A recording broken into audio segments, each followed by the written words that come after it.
The ocean has always been a place of mystery, a vast, untamed expanse where things are lost and sometimes impossibly found again. It holds secrets beyond human understanding, hiding ships that set sail and never returned, creatures science has yet to classify, and echoes of voices carried on the waves from sources unknown. Even in an age of advanced technology and global surveillance, there are stories from the sea that defy logic, vessels appearing and disappearing without reason, eerie lights dancing across the water, and whispers that drift through the fog with no one to speak them. Tonight we dive into the strangest encounters ever recorded on the open ocean, where the line between reality and legend blurs, and the only certainty is that the sea never forgets. Chapter 1. The vanishing lights on the horizon. The ocean at night is a world unto itself, vast and unknowable. A dark expanse stretching endlessly in all directions, where time feels slower, sounds carry farther, and the line between reality and illusion blurs. Sailors have always known this. They've whispered about it for centuries, strange sights on the horizon, flickering lights that appear and vanish without reason.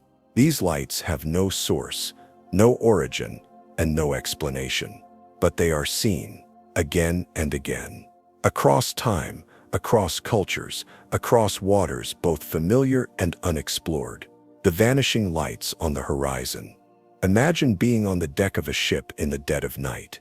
The ocean is calm, the stars are brilliant pinpricks in an otherwise infinite darkness. There is nothing around you for miles, just the gentle rocking of the vessel and the rhythmic splash of water against the hull. Then, just beyond the horizon, something changes. A faint glow emerges where there should be nothing. At first, it could be dismissed as a trick of the eye, moonlight reflecting off distant waves, a far-off vessel barely visible against the blackness.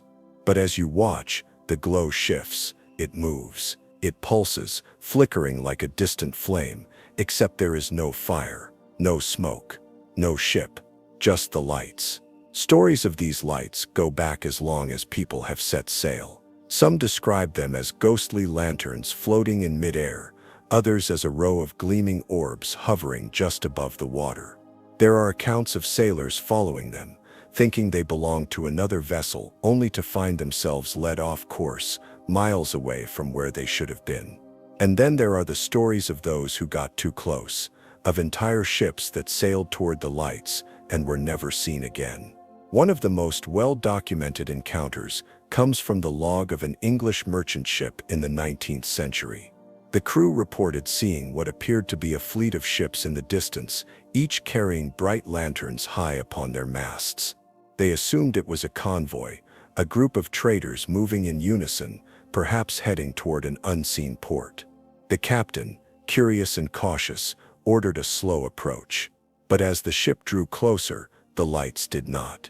They remained distant, always just beyond reach, as if retreating without moving. Hours passed, and still, the lights lingered on the horizon, never fading, never growing nearer. Eventually, the crew abandoned their pursuit, unsettled by what they could not understand. When dawn broke, the horizon was empty. There had never been any ships. The accounts don't end there. In 1938, a fishing trawler off the coast of Newfoundland spotted a series of lights forming a perfect line, stretching for miles. The crew watched in awe as they flickered in sequence, as if communicating in some unknown language. Attempts to signal back were met with silence. The captain, an experienced seaman with decades on the water, later admitted he had never seen anything like it. It was as if the ocean itself was speaking to us, he would later say, though what it was trying to say, no one could understand.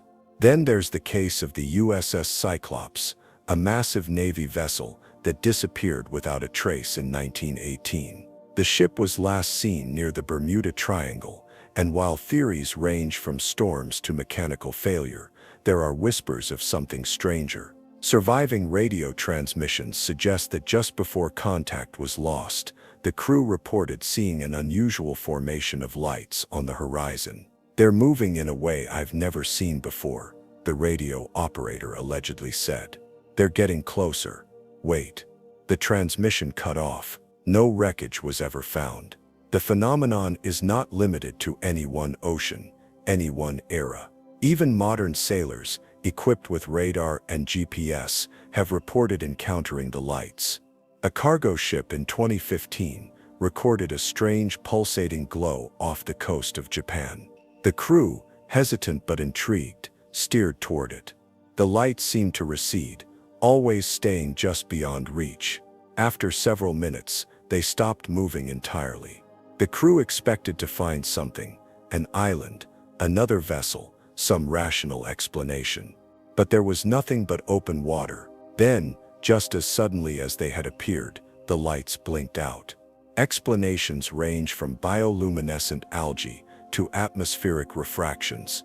Some believe it's a natural optical illusion, the way light bends and scatters over vast distances. Others suggest the lights belong to ships from another time, ghost vessels from the past, forever sailing the horizon, caught in some endless loop of history. Then there are those who think the lights are not of this world at all. No matter the theory, one truth remains: the lights persist. They have been seen for centuries, and they will continue to be seen. Flickering in the distance, dancing on the horizon, always there, always just beyond reach. And for those who dare to follow them, the ocean has a way of keeping its own secrets. Chapter 2. The mysterious SOS from an unknown vessel. The ocean is vast, endless, a deep expanse where silence and isolation reign. For those who traverse it, communication is a lifeline, a fragile thread connecting the lonely vastness of the sea to the certainty of land. Radio signals, distress calls, coded messages, they are the voices of the ocean, the only way for sailors to reach out when danger looms. But what happens when a signal comes from nowhere? When an SOS echoes across the waves, pleading for help, yet no ship is there to send it. It begins like any other night at sea. The sky is clear, the waters calm, the soft hum of the ship's engines, the only sound breaking the stillness.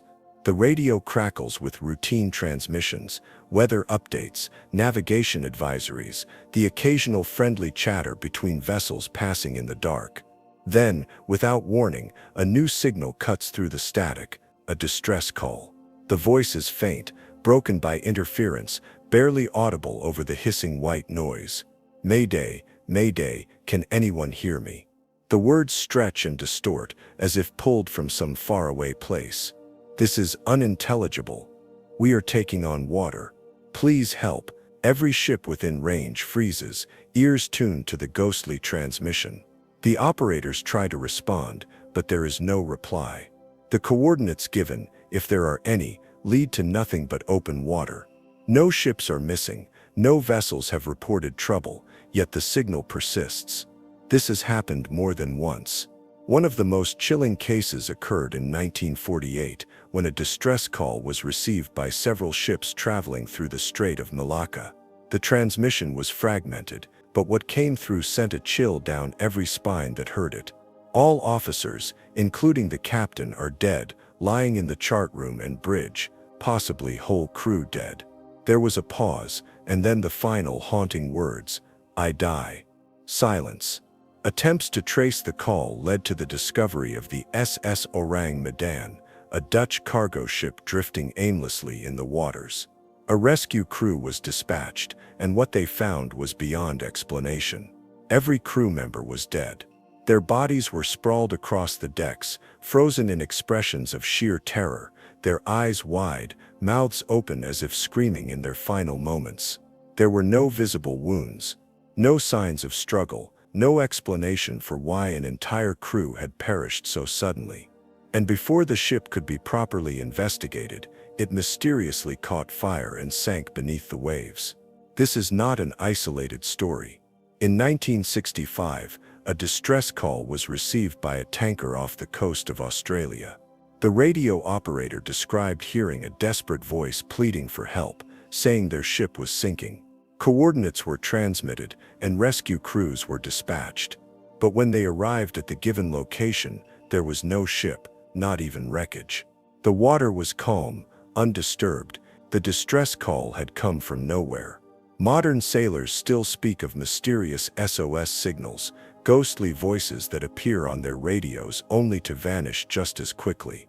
In 1992, a fishing trawler near Alaska picked up a frantic call from what seemed to be an old, barely functioning radio. The voice on the other end spoke in broken English, saying they were stranded and needed help. The transmission was weak, but the desperation in the voice was clear. When the captain of the fishing vessel tried to reply, the signal cut out. Coast Guard officials traced the coordinates, but nothing was there. No missing vessels, no stranded crew. Then there are the stories of ships responding to distress signals, only to find themselves sailing into disaster.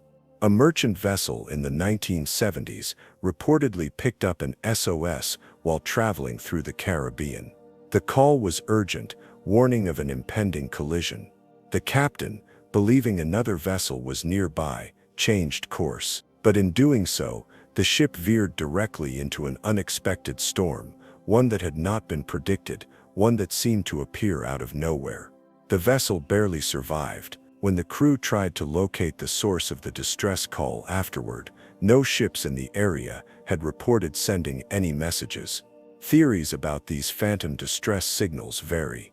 Some believe they are echoes of past tragedies, radio waves bouncing through time, replaying the final moments of doomed ships that have long since sunk. Others suggest something more sinister. Could there be ghost ships still roaming the seas, sending desperate calls for help that will never be answered? Or could something else, something unknown, be using the distress calls to lure sailors toward their own fate? Whatever the answer, one fact remains: the ocean is full of voices. Some come from the living, others may not. Chapter 3. The Ship That Appeared from Nowhere. The ocean is a place of unfathomable depth, not just in water, but in mystery. It stretches beyond human comprehension, an endless void that has swallowed civilizations, secrets, and entire vessels whole. Beneath its rolling waves and shifting tides, time seems to blur, history distorts, and the impossible becomes reality. The sea is old, far older than the stories we tell about it, and it has ways of keeping its secrets buried. But sometimes the ocean gives something back. For centuries, sailors have whispered of ships that materialize from nothing, ships that have no records, no history, no reason to exist, yet there they are, drifting silently, untouched by time. Some claim these vessels are lost relics from a forgotten era, returning from the depths where they had been resting for decades, or even centuries. Others believe they are echoes of something more unnatural, specters of the sea itself, remnants of a world parallel to our own. And then, there are the accounts too detailed, too well documented to dismiss. Reports from experienced captains, military officials, and entire naval crews, all telling the same unnerving tale of ships that should not be there, yet undeniably are. One of the most chilling and unexplained cases occurred in 1955, when the Cuban Coast Guard spotted a massive cargo vessel drifting toward their shores. The ship, rusted yet strangely intact, bore the unmistakable signs of age. Barnacles clung to its hull, the deck showed wear, but the structure remained surprisingly unscathed.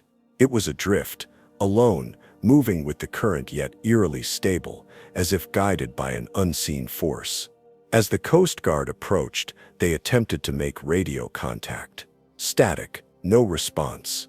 The ship gave no distress signals, no acknowledgement of their presence, and when they finally boarded, what they found sent chills through even the most seasoned officers.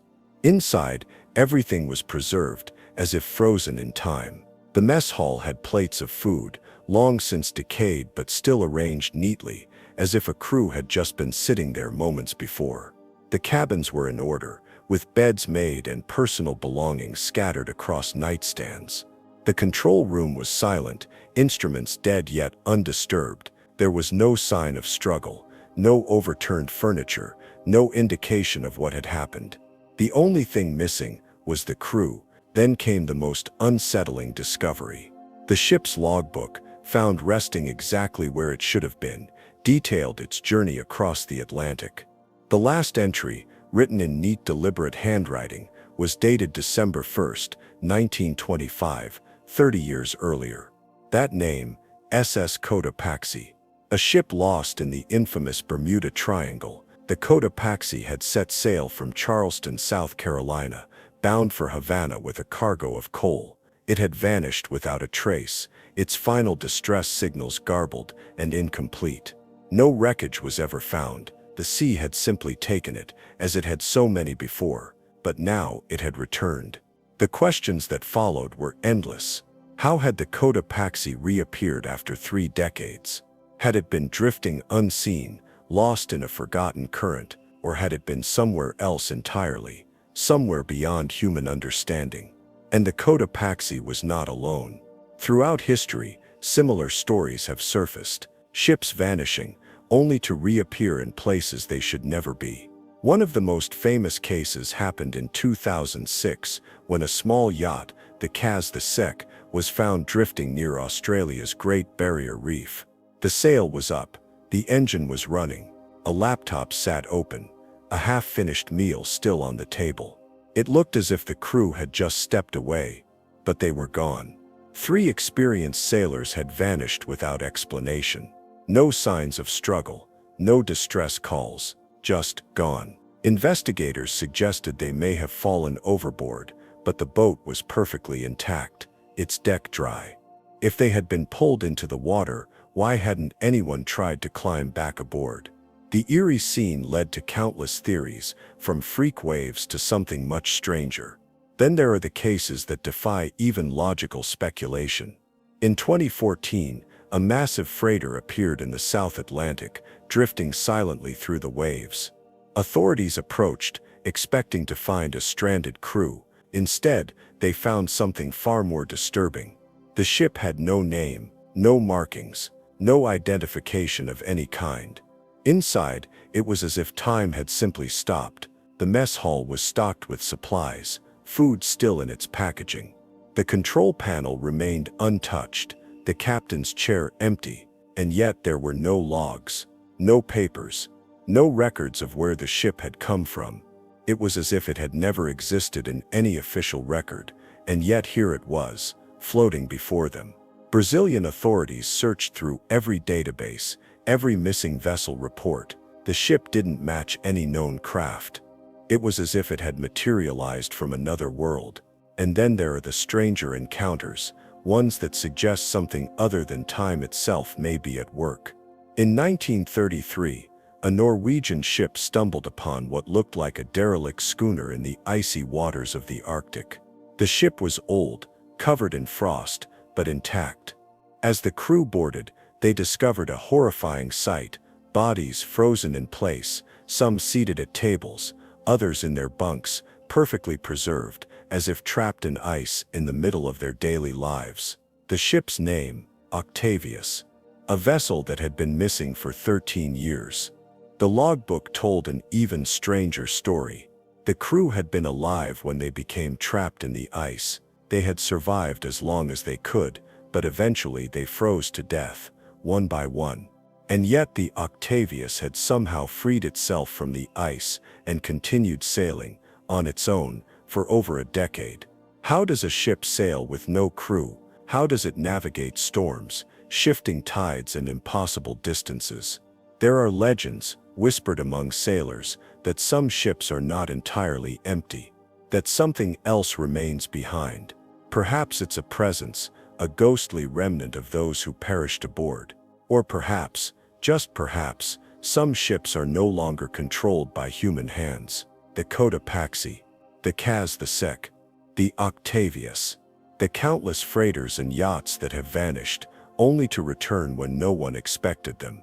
These are just a few of the stories recorded in maritime history. But how many have never been reported? How many ships drift in the farthest reaches of the ocean, unseen, waiting to be found? And the most terrifying question of all, how many of them are still out there, waiting, sailing, empty, or perhaps not as empty as they seem? Chapter 4. The Phantom Crew of the Arctic Waters. The Arctic is a place of desolation, a frozen expanse where time itself seems to stand still. It is a world of endless ice, of howling winds and waters so cold they can kill a man in minutes. Ships that sail too far into these waters often do not return, swallowed by the merciless grip of the frozen sea.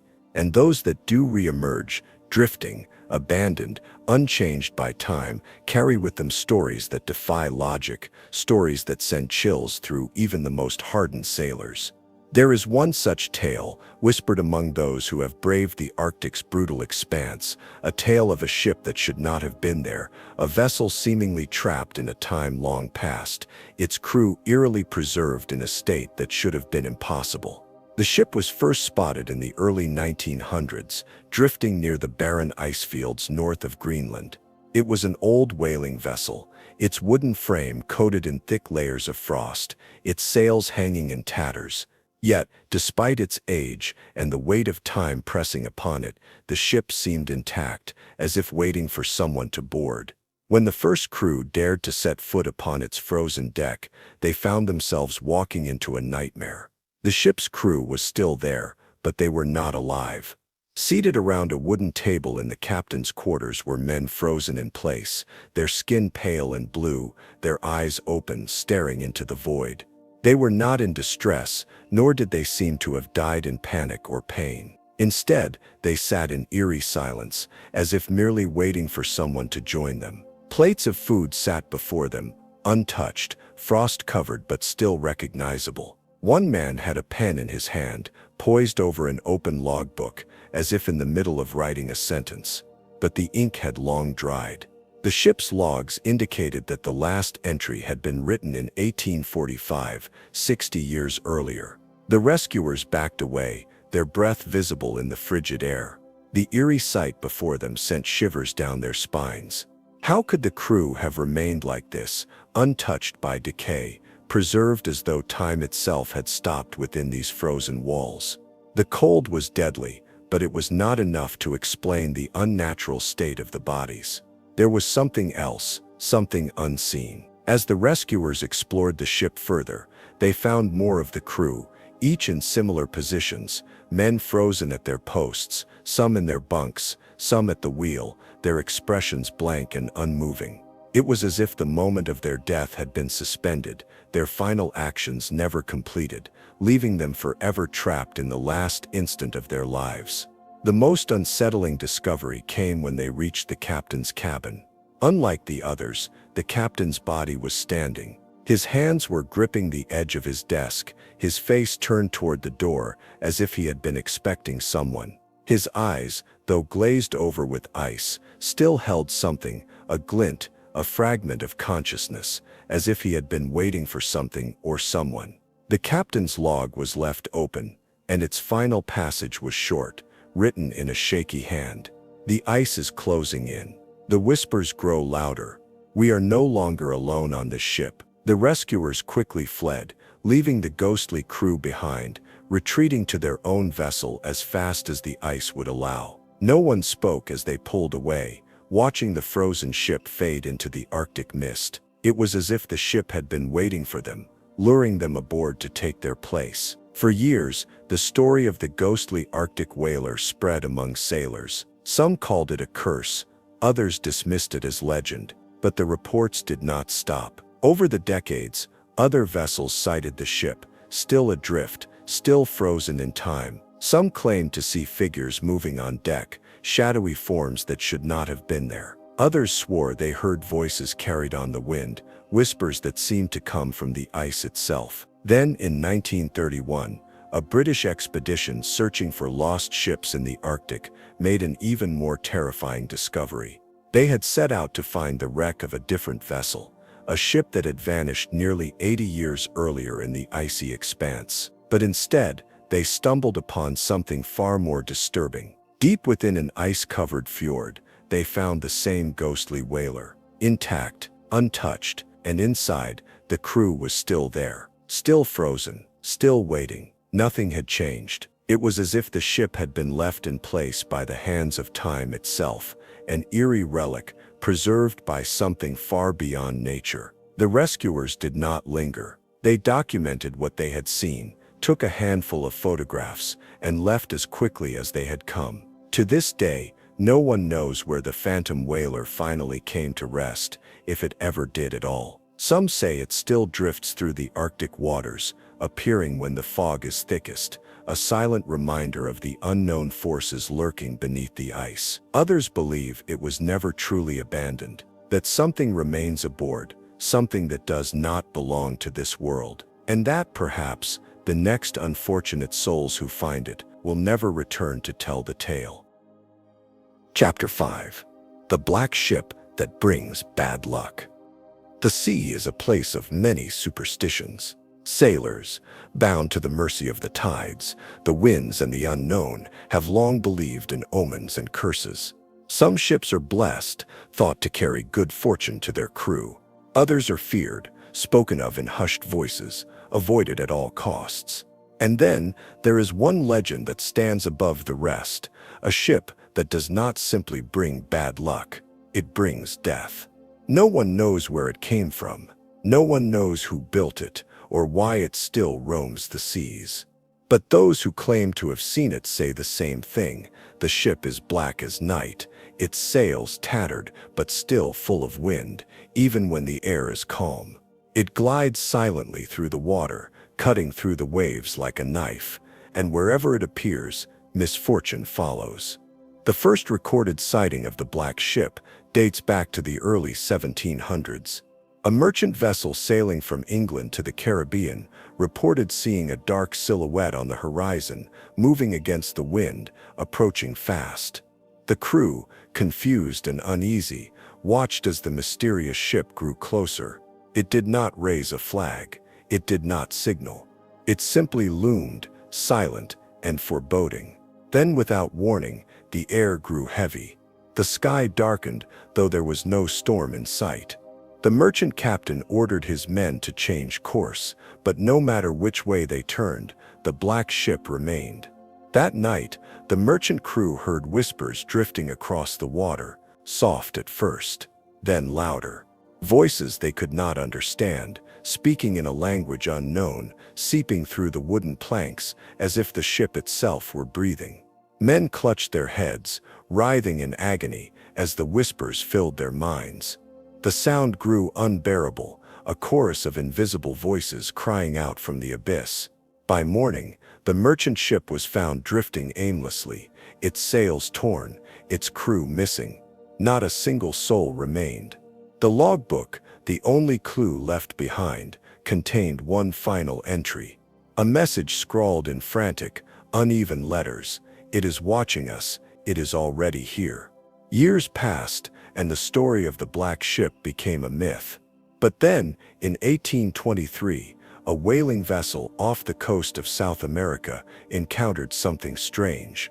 The lookout spotted a ship on the horizon, barely visible through the morning mist. It was moving fast, too fast for the lack of wind. The whalers watched in growing unease as the black-sailed vessel approached. Then their instruments failed. Compasses spun wildly. The air grew unnaturally still. The ship's clock stopped, and then came the whispers. This time, the voices were not just distant murmurs, they were loud, close. One by one, the crew collapsed, clutching their ears, screaming in agony. The first mate, a man known for his iron will, threw himself overboard without hesitation, as if something unseen had taken hold of his mind. Another sailor, eyes wide with terror, turned his harpoon on himself, impaling his own chest before the others could stop him. By the time another ship arrived, the whaling vessel was abandoned. Blood stained the decks. The bodies of the crew were found in unnatural positions, their faces frozen in expressions of sheer horror. But the strangest thing of all, the ship's log had been rewritten. Pages upon pages, filled with unknown symbols. Drawings of a black ship with glowing red eyes in its sails. A final entry, scribbled in shaking hands. "It is inside. It is inside. It is inside." As the years went on, sightings of the Black Ship increased. In 1878, a British naval frigate vanished without a trace after reporting a dark silhouette approaching in the night. In 1911, a fishing boat off the coast of Japan sent a single distress call: "We see it. We see it. It sees us." No wreckage was ever found. During World War II, a German U-boat crew recorded a bizarre encounter in their logs. While patrolling the Atlantic, they picked up an unidentified vessel on their sonar, though no ship should have been there.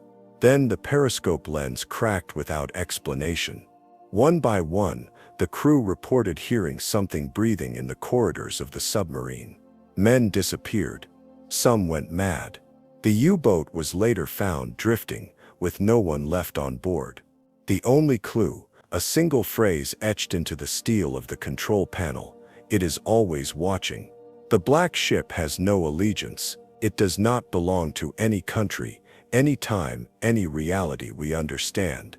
It appears when it wants, wherever it wants. It does not need storms or rough seas to claim its victims. It simply arrives, and something changes. Some say the ship is cursed, a vessel damned to wander the ocean for eternity. Others believe it is not a ship at all, but something else entirely, something beyond human comprehension, masquerading as a vessel of wood and sails.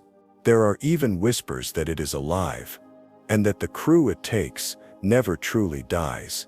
Even today, reports surface from sailors who claim to have seen something dark moving on the water, a ship that should not be there.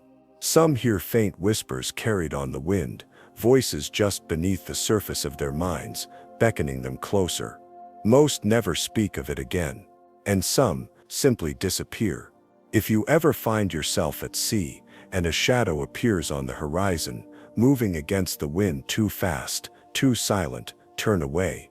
Do not look, do not listen, do not let it see you, because if you do, it will never let you go. Chapter 6. The Siren's Call, Strange Sounds Beneath the Waves. The ocean is vast and ancient, stretching endlessly beyond the horizon, a world unto itself, where mysteries remain hidden beneath its waves, far from human eyes. There are places in the depths where light has never touched, where creatures beyond imagination drift silently, their forms shifting like living phantoms in the blackness. And then there are the sounds. Strange, unearthly sounds that rise from the depths, carrying across the water like echoes of something forgotten. Sailors have always spoken of voices carried by the wind, of whispers that call out across the sea, luring men toward an unknown fate. Legends of sirens, of ghostly songs that drift through the mist, are older than recorded history. But what if there is something real beneath those myths? What if, beneath the rolling waves, something is calling out? It was a quiet night when the first report came. A cargo vessel, cutting through the Atlantic, reported hearing something over the radio. It was faint at first, barely noticeable beneath the crackling static, but it was there. A voice, no multiple voices, singing in a language no one could understand. The crew, weary from the long journey, brushed it off as interference, an anomaly, nothing more. But as the hours passed, the voices grew louder. By midnight, the entire crew had gathered, straining to listen as the ship's radio pulsed with something unnatural. The voices didn't sound like ordinary radio chatter. They didn't belong to any known station or signal. They seemed to rise and fall with the waves, as if the ocean itself was speaking. Some claimed they heard names being called, names of people they had lost, names of loved ones who had died long ago. Others swore they could hear laughter, soft and distant, like a whisper carried across the surface of the water. Then, without warning, the signal cut out. The voices vanished. But the silence that followed was even worse. It was a silence that pressed against the ship, filling the air with a suffocating stillness. Some of the crew swore they could still hear something, just at the edge of perception, a melody faint and impossible to place, as if it was coming from the water itself. The ship's captain, an experienced sailor who had spent decades at sea, dismissed the incident. He told his men they had imagined it, that fatigue had played tricks on their minds, but deep down, he wasn't so sure. And when he checked the ship's logs later that night, he found something that made his blood run cold. The ship's instruments had picked up a frequency, something just outside the normal range of human hearing, a pattern of sounds that did not match any known transmission. It had started just after sunset, rising slowly, steadily, before peaking at midnight, the exact moment the voices had been loudest. Then, as suddenly as it had appeared, it was gone. The crew tried to move on, to put the strange encounter behind them. But over the next few nights, things only got stranger. Crew members reported hearing whispers when they stood alone on deck, voices just behind them, just out of reach. The sound of something knocking against the hull, as if something beneath the waves was trying to get in. One man swore he saw something in the water, a shape, moving just beneath the surface, following the ship. And then the dreams began. Almost everyone aboard started experiencing the same dream, a vast expanse of water stretching endlessly in all directions, the sky dark and starless. And in the distance, something was singing. A song that pulled at them, that filled them with an unbearable longing. A song that made them want to step overboard, to sink beneath the waves, to follow the music to wherever it led. Some resisted, others did not. One morning, a crew member was missing. His bunk was empty, his belongings undisturbed. There was no sign of a struggle, no indication that he had been taken or had tried to leave. But when they checked the security footage, their blood ran cold. The man had gotten up in the middle of the night, walked through the ship as if in a trance, and stepped over the railing. He never hesitated, he never struggled, he simply walked into the sea, vanishing beneath the waves without a sound. After that, no one spoke of the voices again. No one listened to the radio at night. The crew avoided looking out at the water for too long, afraid of what they might see or hear. When they finally reached port, half the men quit on the spot, unwilling to ever set foot on a ship again. The logs were reviewed, the recordings examined, but no one could explain what had happened, and yet, the ocean does not forget. Years later, another ship passed through the same waters, a fishing trawler, manned by an entirely different crew. They had never heard the stories of the voices, of the song that called from the deep. To them, it was just another stretch of empty sea. But then one night, their radio crackled to life. A faint sound rising through the static, a song just beyond the range of human understanding. A melody that did not belong in this world. The crew listened, transfixed, and one by one, they began to move toward the edge of the deck, drawn forward by something they could not resist. Something ancient, something waiting. And then, one by one, they disappeared. Chapter 7. The Fisherman Who Met Something That Shouldn't Exist. The ocean is filled with things that defy explanation. It stretches out into infinity, concealing secrets beneath its rolling waves, harboring creatures that have never been seen by human eyes. For centuries, sailors and fishermen have told stories, tales passed down through generations of encounters with things that should not exist. Some speak of monstrous shapes that rise from the depths, creatures too large, too alien to belong to this world. Others whisper about eyes watching from beneath the surface, things lurking just below the waves, waiting for something or someone. One such story comes from a small fishing village on the edge of the Pacific, a place where the sea is both a blessing and a curse, where men make their living on the water and sometimes they never return. The village has existed for centuries, its people hardened by the endless rhythm of the tides, by the merciless storms that roll in from the horizon. They know the ocean better than anyone. They respect it, and they fear it. It started with a routine fishing trip, nothing out of the ordinary. A group of men set out before dawn, their boat slicing through the calm waters as the first light of day touched the horizon. They were experienced, skilled in their craft, knowing exactly where to go, where the fish would be. The sea was generous that morning, the nets filling quickly, the weight of their haul promising a prosperous return. But as they worked, one of them noticed something strange. The water had changed. The surface, once calm and shimmering, had become eerily still, too still. The waves no longer lapped against the boat, the usual rocking motion of the vessel had ceased, as if the ocean itself had frozen beneath them. And then came the sound. A deep, resonant hum, a vibration that seemed to rise from the depths, shaking the wooden planks of the boat, traveling through their bodies, pressing into their bones. It was not the sound of an engine, nor the call of a whale or any creature they had ever heard before. It was something else, something ancient, something that did not belong in this world. The men exchanged uneasy glances. One of them reached for the radio, but the static had swallowed the frequency. The hum grew louder. The air itself felt heavier, as if an unseen force had wrapped itself around them, pulling them towards something unseen. And then, without warning, the sea erupted. A shadow rose from the depths, massive, shapeless, shifting like liquid darkness, its form impossible to define. It was not a whale. It was not a shark. It was something else entirely, something that should not exist.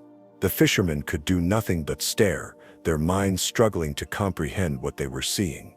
It moved without sound, without effort, gliding just beneath the surface, its presence distorting the water, warping the very air around it. One of the men screamed. Another fell to his knees, clutching his head as if something was pressing into his mind, something vast and incomprehensible. The boat rocked violently as the entity circled them, and for a moment time itself seemed to stretch, bending around them like a nightmare they could not wake from. And then, just as suddenly as it had come, it was gone. The sea returned to normal. The waves resumed their gentle rise and fall. The radio crackled back to life. The air no longer felt heavy, the humming had stopped. It was as if nothing had happened. But the men knew better. They turned the boat around, abandoning their catch, their equipment, everything. They did not speak. They did not look back. They simply sailed as fast as they could back to the shore to safety. But when they arrived, something was wrong. They had left at dawn. Their watches, their clocks, their instruments, all said the same thing. They had only been gone for a few hours, but the sky above them was wrong. The sun was setting, a full day had passed, and none of them could remember what had happened in between. The village elders listened to their story in silence. They did not question it. They did not dismiss it. Instead, they simply nodded, as if they had heard it all before. And then, in hushed voices, they spoke of the stories, the old tales passed down from their ancestors, stories of the thing that lived beneath the waves, of the shadow that called from the deep. It was not the first time it had been seen, and it would not be the last. The fishermen never went out to that part of the ocean again, and those who did never returned. Chapter 8. The Submarine That Was Chased by an Unknown Entity. The ocean is a world of silence and crushing pressure, an abyss where light fades into nothingness and unseen creatures drift through eternal darkness. Humans were never meant to go there, yet we do. We send submarines and deep-sea explorers into the depths, believing our technology makes us invincible. But the deeper we go, the more we realize we are not alone. Something else is down there, watching, waiting. This is the story of a submarine crew that descended into the abyss, only to find themselves stalked by something beyond human comprehension. A predator from the depths, an intelligence older than we dare to imagine. Their mission had been routine, or so they were told. The submarine, a state-of-the-art military vessel equipped with experimental sonar systems, was conducting deep-sea patrols in an uncharted trench. The trench was thousands of meters deep, deeper than any recorded submarine had ventured before. The water here was black, heavy, untouched. A world so distant from the sun that even the creatures living in it seemed like something out of a nightmare. The first few days passed without incident. The crew ran diagnostics, tested sonar pulses, recorded deep-sea pressure readings. It was routine, sterile, methodical. But then the readings changed. A disturbance. The sonar operator, a seasoned technician with years of experience tracking underwater anomalies, frowned at his screen. A strange blip appeared, brief, fleeting, just outside the range of their sensors. Then it was gone. Nothing alarming. The ocean was filled with echoes, false signals, temperature shifts that confused the instruments. But something about this felt different. Hours later, the blip returned. This time it was closer. The operator adjusted the sonar's frequency, narrowing the field. Whatever was out there, it wasn't a school of fish, and it wasn't a geological formation. It moved. Not with the slow drift of the ocean, not like a whale or a squid. It was deliberate, purposeful, tracking them. The captain ordered a change in course. Perhaps they had stumbled upon an unknown deep-sea current. Perhaps it was just interference. But the tension on the bridge was thick. The crew could feel it. A presence, an unshakable sensation that something was lurking just beyond their instruments, something that did not want to be seen. Then came the sound. It started as a low vibration, a deep, resonant hum, unlike anything they had heard before. It wasn't the groaning of the submarine's hull under pressure. It wasn't the distant calls of a whale. It was something else entirely, something unnatural. It pulsed through the vessel, vibrating through metal, through flesh and bone. It was not just sound, it was a presence, something they could feel in their skulls, in their chests. Then the lights flickered. The emergency alarms blared for a moment, then cut out. The instruments spun wildly, readings flashing in impossible numbers. The submarine jolted as if something had struck it, something massive. The hull groaned, the rivets straining against a force none of them could see. And then in the abyss beyond the portholes, they saw it, a shadow. It was vast, an expanse of shifting darkness that seemed to have no defined shape. It did not swim. It did not undulate like a living thing. It moved in a way that defied physics, as if it was not bound by the laws of the ocean, as if the water itself carried it forward. Then, without warning, it rushed toward them.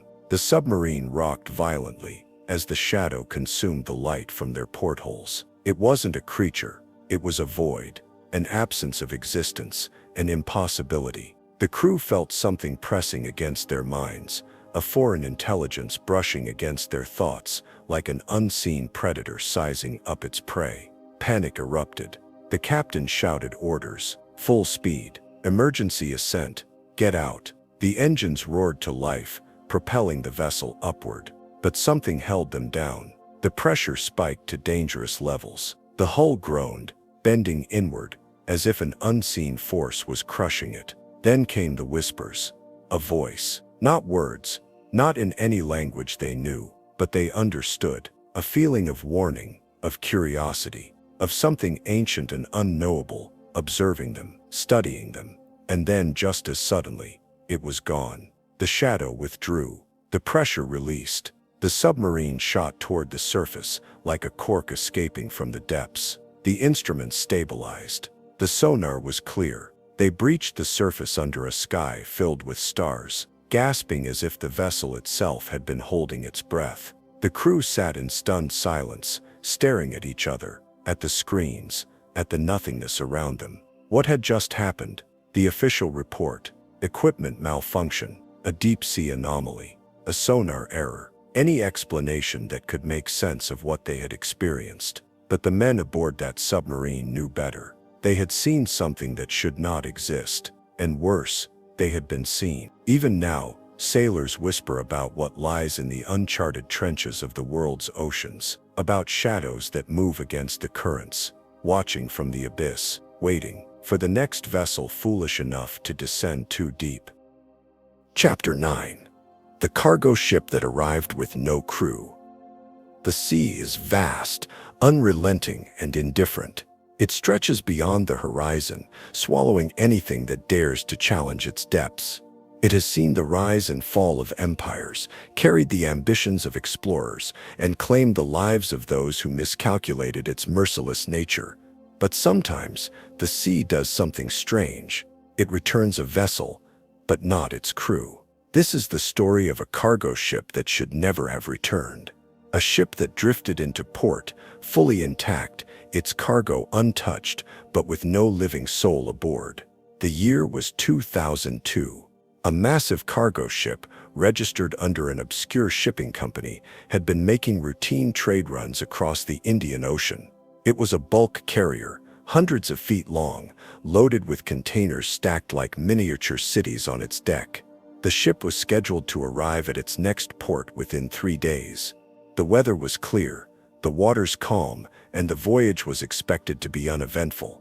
But then, radio contact ceased. At first, port authorities assumed a simple communication failure. It wasn't uncommon for radio signals to be disrupted by atmospheric interference, equipment malfunctions, or even simple human error. But as the hours stretched into days, unease crept in. Still, no distress signal, no emergency beacon, nothing.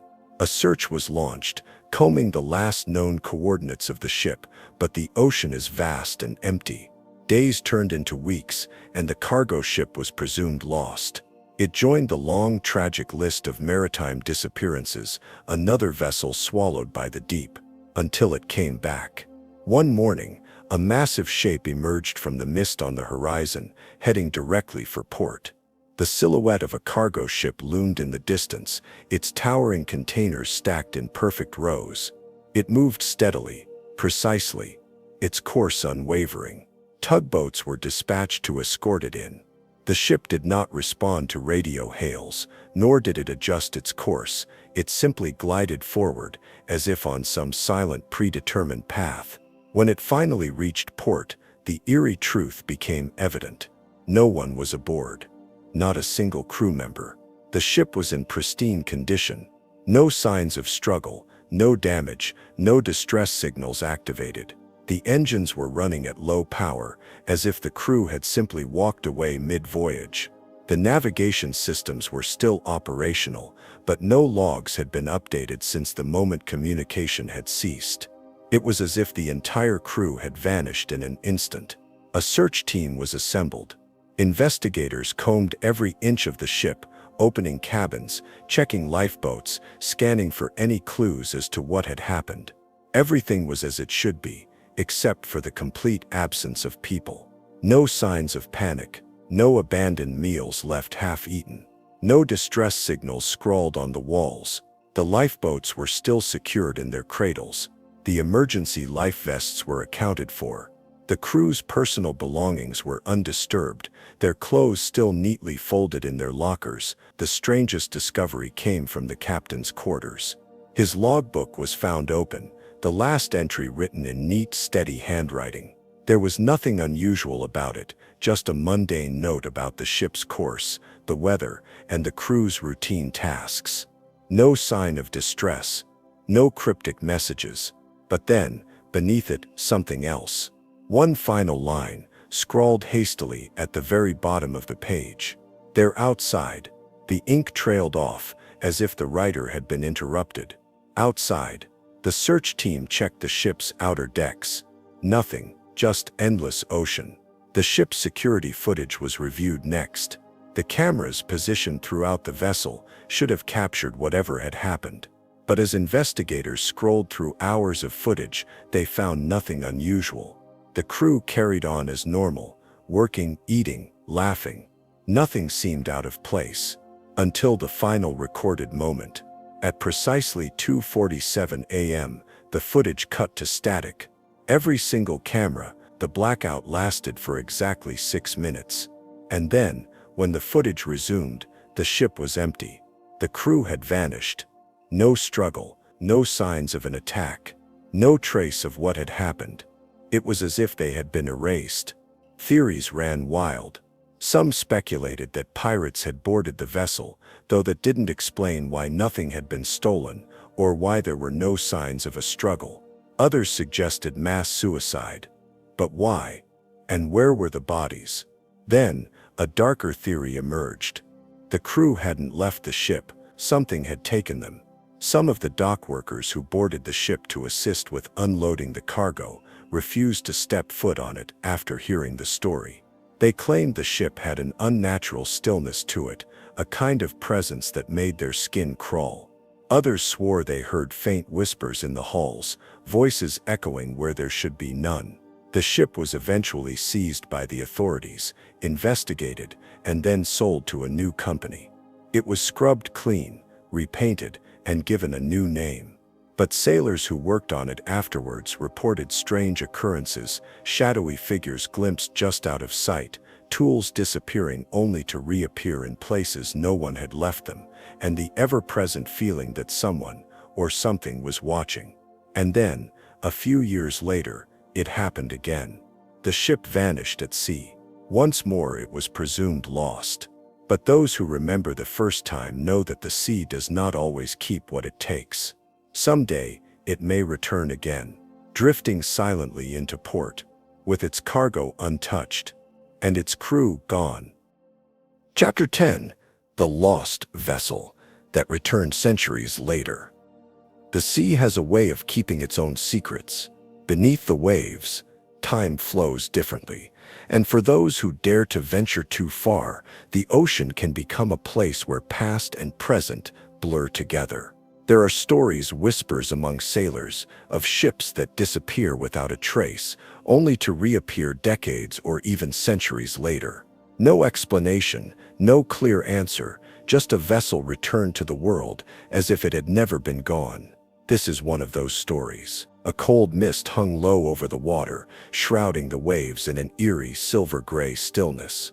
The fishing crew aboard the Morning Star, a small trawler making its way through the North Atlantic, had been expecting an uneventful journey. Their nets were ready, their charts checked, and the horizon stretched before them in endless, empty silence. But as the mist thickened, something began to emerge. A shape, long, dark, and unmoving, loomed ahead. At first, the fishermen thought it was a drifting wreck, another casualty of the relentless sea. But as they drew closer, their radios crackled with static, their compasses spun wildly, and a chill settled over the deck that had nothing to do with the cold. The ship before them was old, very old. Her sails, though tattered and worn, still clung stubbornly to their masts. Her wooden hull was caked with barnacles, yet showed no sign of decay. The markings on her bow, though faded, bore the unmistakable script of a vessel that had not been seen in living memory. The fishermen hesitated. Something about the ship felt wrong, but curiosity is a powerful thing, and after some discussion, they decided to board. The moment they stepped onto the deck, the world seemed to change. The sea around them grew unnaturally still. The air was thick with something unseen, something that felt like it had been waiting. They called out, their voices swallowed by the silence. No answer. Carefully, they moved deeper into the ship. The deck was coated in a thin layer of mist, curling around their feet like restless fingers. The rigging creaked softly in the breeze, but there was no sign of life. No crew, no bodies, just emptiness. Then they reached the captain's quarters. The door swung open with a long, aching groan. Inside, a single lantern flickered weakly, casting trembling shadows along the walls. And there, seated at a heavy wooden desk, was a figure. A man, or what was left of one. His uniform was old, far older than it should have been. His hands were skeletal, frozen in place over an open logbook. His head was bowed slightly, as if he had fallen asleep centuries ago and never woken up. One of the fishermen stepped closer, peering at the logbook, its pages yellowed with time. The last entry was dated 1723, almost 300 years ago. The ink, though faded, was still legible. The words sent a shiver through the fisherman's bones. The storm took us. We are lost. The sea is all around, and yet we do not move. The stars are wrong. The days do not pass.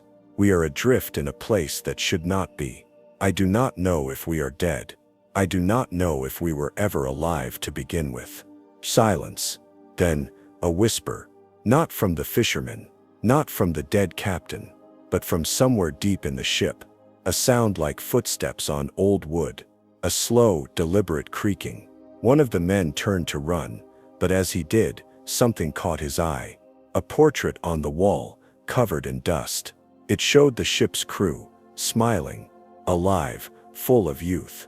And standing among them was the very man who now sat at the desk, long since turned to bone. Something was watching them. The ship groaned, the board shifting beneath their feet.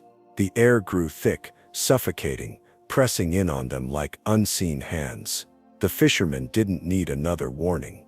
They turned and ran, stumbling back to their own vessel, hearts pounding. As they shoved off, the mist thickened once more. And then, just as suddenly as it had appeared, the ship was gone, vanished. Nothing but empty water remained where it had been moments before. The fishermen, shaken and pale, returned to shore with their story. They told of the ship that should not have been there, of the dead captain who had never left his post, of the whisper in the mist. No one believed them. But weeks later, another vessel, this time a cargo freighter, reported seeing a strange ship drifting silently through the fog. It bore the same markings, the same sails. A ghost ship, forever lost in time. Chapter 11.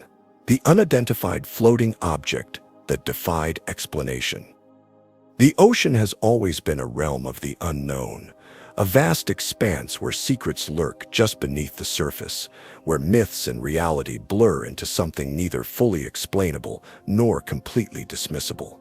Sailors have long told tales of strange encounters at sea, stories of ghostly ships, uncharted islands that vanish at dawn, and objects drifting without purpose, carrying an aura of something not quite of this world. But few of these stories have been as unnerving as the account of the unidentified floating object that defied all logic, an enigma that turned a routine voyage into an unshakable nightmare. It began in the quiet stillness of the Pacific, where the Orion Voyager, a mid-sized cargo ship, moved steadily through the waters under a starlit sky. It was the kind of night that sailors often described as perfect, calm waters.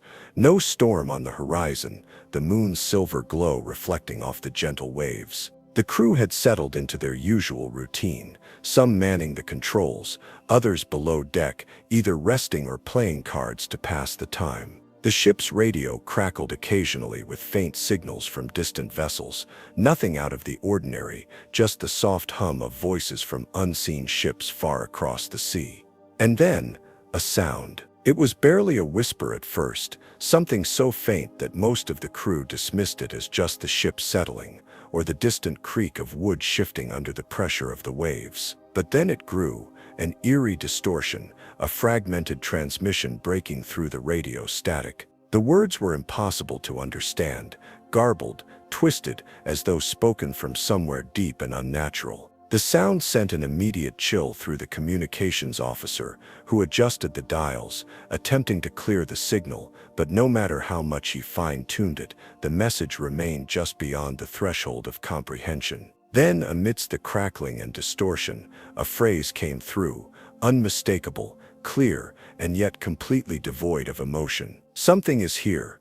It's watching us." The bridge fell silent. The crew exchanged uneasy glances, waiting to see if anything more would come. But the radio fell dead silent again, the signal gone as suddenly as it had appeared. Captain Ellis, a man who had spent over 3 decades at sea and had seen nearly everything one could encounter in the open ocean, furrowed his brow as he considered the message. He wasn't the type to believe in ghost stories, nor was he easily shaken, but there was something about the way the words had been spoken, something hollow and mechanical, that unsettled him in a way he couldn't quite explain. He glanced at the coordinates embedded in the transmission, just a few miles ahead, a point in the middle of nowhere with no known vessels reported in the area. With a quiet command, the Orion Voyager changed course. At first there was nothing. The ship pressed on through the night, cutting through the waters as smoothly as it had all evening. The stars continued their slow drift across the heavens,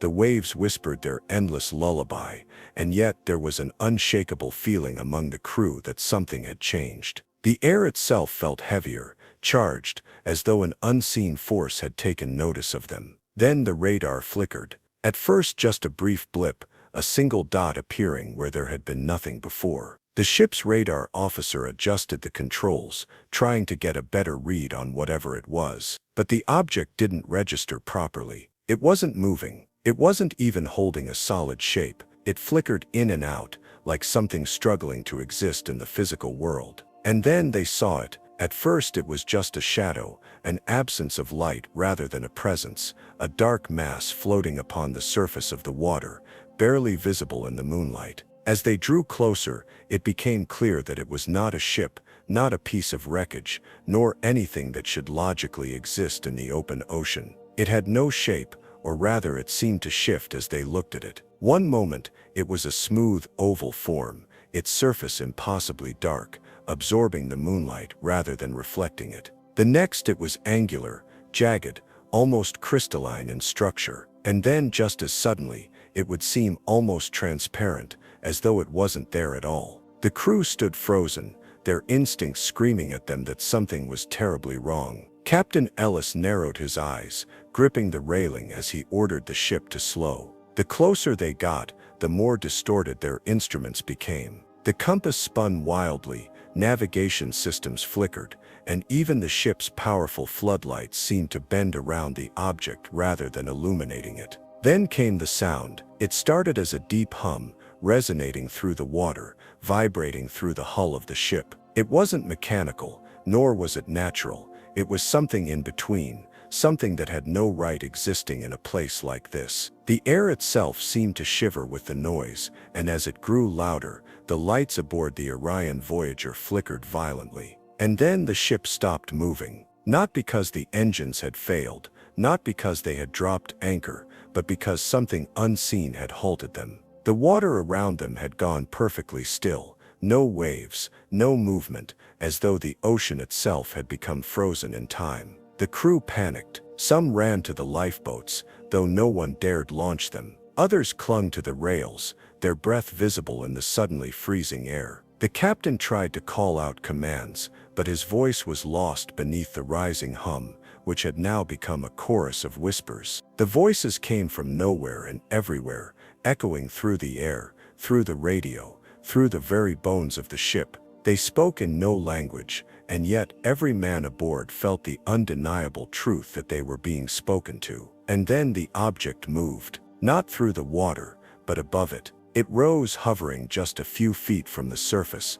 droplets of water falling away from its impossibly dark form. It pulsed, as though alive, and in that moment, every single man aboard the Orion Voyager felt the same chilling realization. This thing was not of this world. Then, as suddenly as it had come, it was gone. The object vanished, blinking out of existence, as though it had never been there at all. The ship lurched forward, as the ocean came back to life, waves returning, the wind howling, the stars above seeming brighter than before. The radar flickered back to normal, the instruments returned to working order, and the oppressive weight in the air dissipated. The crew stood in stunned silence. Captain Ellis did not give the order to investigate further. Instead, he turned the ship around. When they finally reached port, none of the men spoke of what had happened. Some left the sea behind forever. Others, when asked about the voyage, simply shook their heads and refused to answer. And yet rumors spread.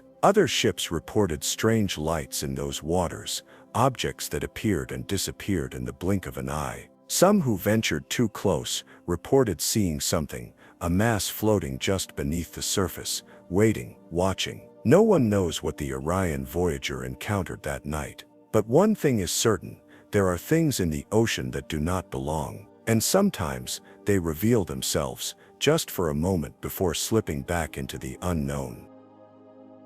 Chapter 12. The Haunted Lighthouse That Warns of Danger. There are places where the sea whispers of things long forgotten, where the waves seem to carry echoes of the past. The lighthouse stood alone on a craggy outcrop of rock, its weathered walls a testament to the storms it had endured. For over a century, it had been a guiding beacon for sailors, warning them of the treacherous waters that surrounded the island. But to those who truly knew its history, it was more than just a lighthouse. It was a place of mystery, of sorrow, of something that could never quite be explained. No shipwreck survivors could recall ever seeing the keeper who was supposed to man the tower. There was no record of anyone coming to maintain it, and yet the beacon never failed. Through the fiercest storms, when other lights along the coast were snuffed out by the relentless wind and rain, this lighthouse burned bright. It was almost as if something was still there, ensuring that no ship dared come too close. Fishermen spoke of an eerie presence that lingered around the island, a strange sensation that sent chills down their spines even on the warmest nights. Some swore they had seen a shadowy figure standing in the glass room at the top, moving about as if tending to the great lantern. Others told of ghostly warnings, disembodied voices carried on the wind, urging them to turn back before it was too late. One evening, a storm rolled in, swift and unexpected. A small cargo ship found itself caught in the chaos, its captain struggling to navigate the relentless waves. He searched desperately for a sign, for anything that might guide him through the darkened sea, and then through the sheets of rain, he saw it, the steady glow of the lighthouse, cutting through the night like a phantom's eye. Relief washed over him. He steered toward the light, knowing that safety lay beyond it. But as the ship neared, a deafening sound filled the air, a wail, not of wind, not of storm, but of something else. It was a mournful, desperate cry, as if the sea itself was trying to warn him. A shadow flickered past the beam of the lighthouse, a figure standing there, unmoving, watching. Then, without warning, the light went out. Darkness swallowed the ship. The crew panicked as the waves grew even more violent, and the ship was suddenly pulled sideways. The captain fought against the wheel, his heart hammering. The last thing he saw before the ship was dragged back into the black abyss was the lighthouse flickering back to life. The figure was gone. Days later, the ship was found beached miles away, battered but intact. The crew was dazed, unable to explain how they had survived the night. The only thing they knew was that at the last moment, the sea itself had seemed to pull them away from the rocks, and from the lighthouse. There was silence. No records of a keeper, no signs of life, no footprints in the sand. But when another storm came, the light burned bright once again. A silent guardian. A warning from beyond. A presence that never left. There had always been something strange about that lighthouse, a story passed down through generations. Sailors whispered of the keeper who had once tended its flame, a man devoted to his duty, who had lived alone on that lonely rock, lighting the way for ships navigating treacherous waters. They said he had perished there, trapped by the storm that never relented, his final moments spent desperately trying to keep the light burning. And when the storm had passed, and the lighthouse was searched, they had found the lantern still glowing. But the keeper was gone. His body was never recovered, lost to the waves or something else. Some believed his spirit remained, forever bound to his duty, unable to rest until every ship that passed was safe from harm. Others told darker tales, that the lighthouse was cursed, that those who entered would never leave, that the keeper had never truly been human to begin with.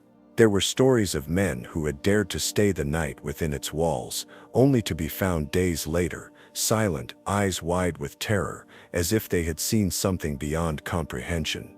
They would not speak of what they had encountered, only that the light must never be allowed to go out. There were times when passing ships would see the figure of a man standing in the tower, his silhouette barely visible against the glow of the lantern. Sometimes a voice would drift across the waves, a warning to steer clear, to turn back before it was too late. Those who heeded the warning always found themselves safe. Those who ignored it often vanished. One fateful night, a fishing boat ignored the signs. The captain, a man who did not believe in old tales, laughed at the idea of spirits and curses. As the fog rolled in, thick and unnatural, the lighthouse shone brighter than ever, casting an eerie glow over the water, but the moment the boat entered the mist, the light vanished. The fishermen never returned. Their boat was found adrift days later, empty. No signs of a struggle, no signs of life. Only the sound of the waves lapping against the hull, a hollow echo in the silence, and still, the lighthouse stood. Its beam cutting through the night, warning, waiting. The keeper, whatever he was, still there, still watching. Chapter 13. The ghostly captain who still watches over his ship. The sea is a vast, restless expanse, stretching beyond the horizon, swallowing secrets and stories alike. It is a place where time moves differently, where history lingers in the mist, and where those lost at sea are never truly gone. There are legends of ships adrift with no crew, whispers of phantom vessels appearing on moonlit waters, and stories of captains who refuse to leave their posts, even in death. One such tale speaks of a ship, battered by time, yet forever guided by the watchful eye of a captain who has long since passed from the world of the living, a vessel whose helm has not been touched by mortal hands in decades, yet somehow it still sails. The origins of this ghostly ship are uncertain, but sailors speak of it as if it has always been there, appearing suddenly on quiet nights when the sea is calm, its masts cutting through the mist, its sails catching a wind that no one else can feel. The ship is old, so old that the wood is gray with age, the once vibrant paint stripped away by the salt and spray of countless journeys. The name on its hull has long since faded, yet those who have seen it swear they felt a presence aboard. A shadow moving across the deck, a silhouette standing at the wheel, an unseen force guiding it through the waves. Fishermen tell of nights when they spotted the ship in the distance, gliding soundlessly across the water.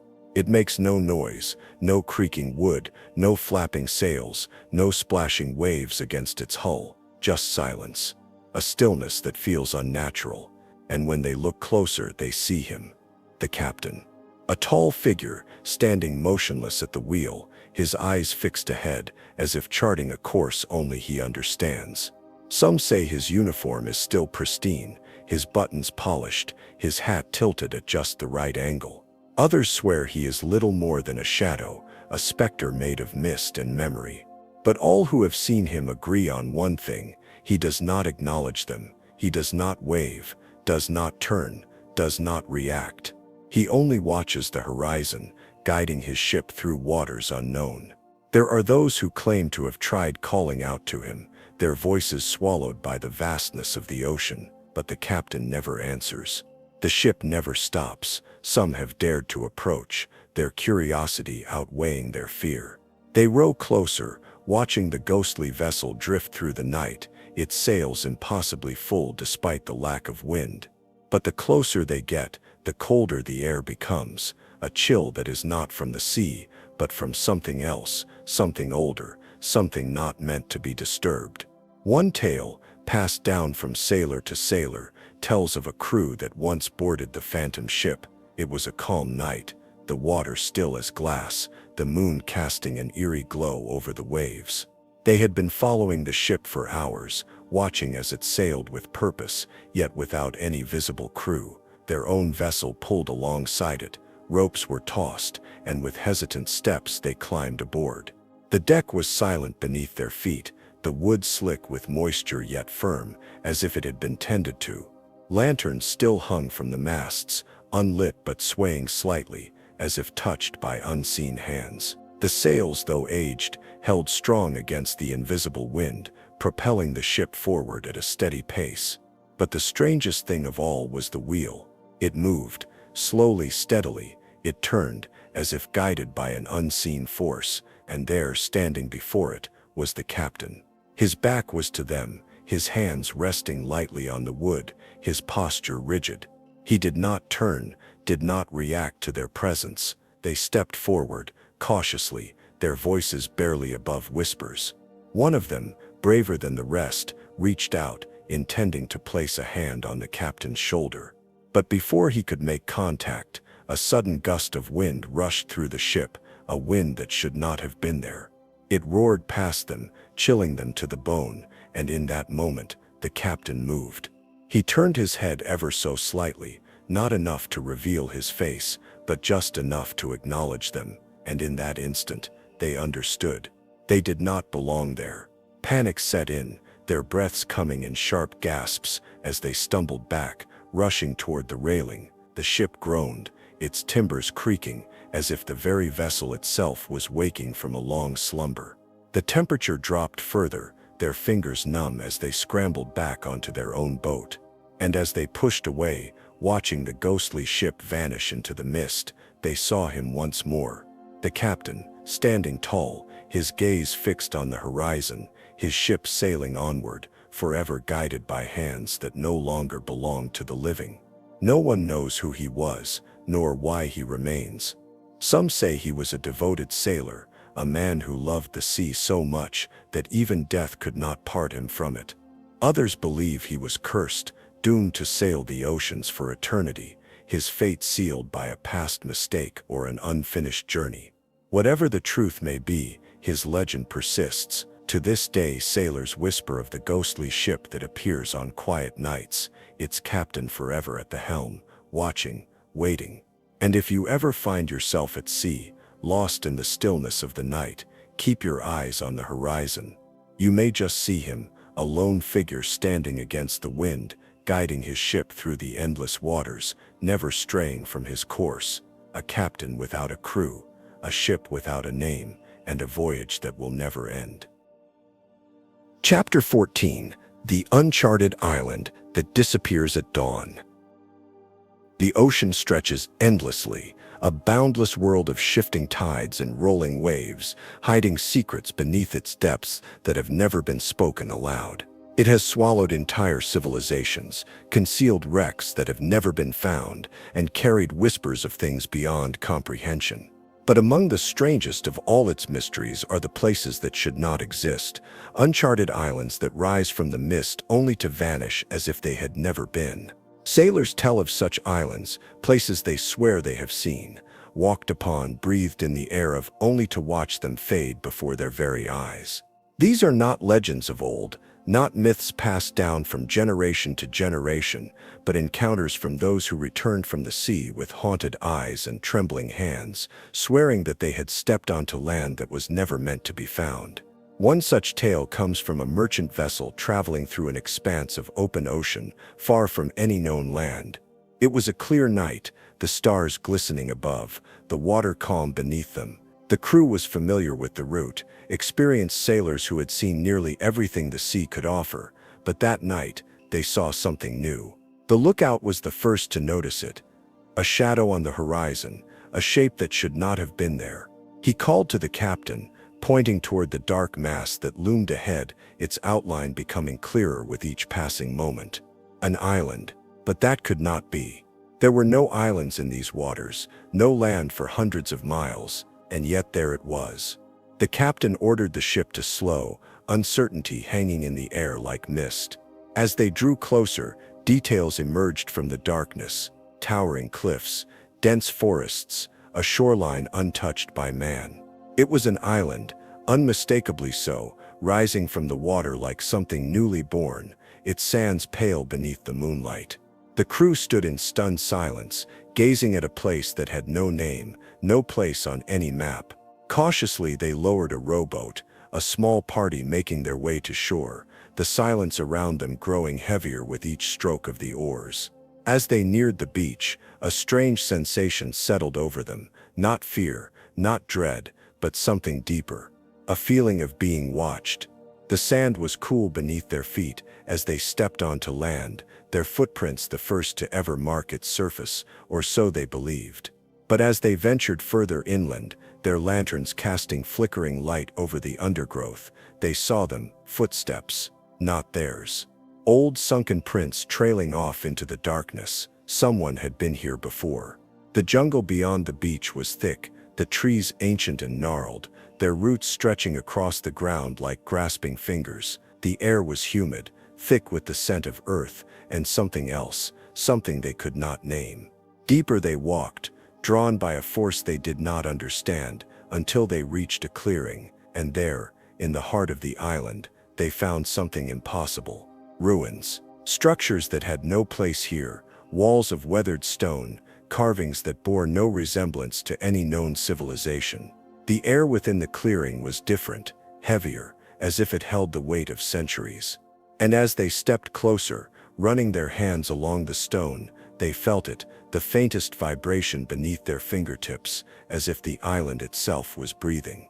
Then came the sound, a whisper drifting through the trees, not from any one direction, but from all around them.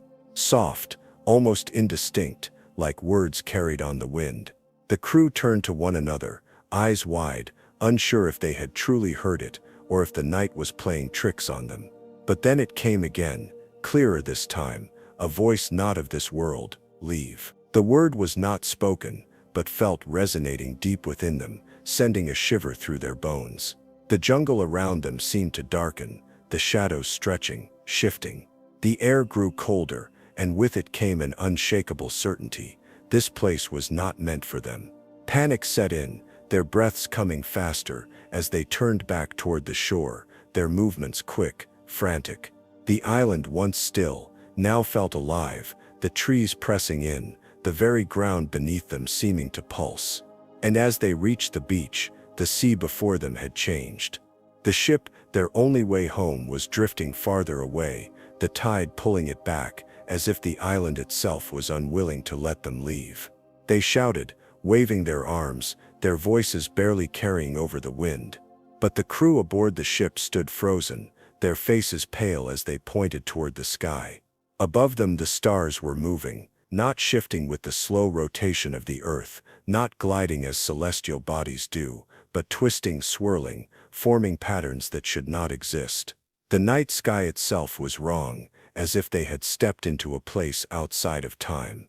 And then, just as suddenly as it had appeared, the island began to change.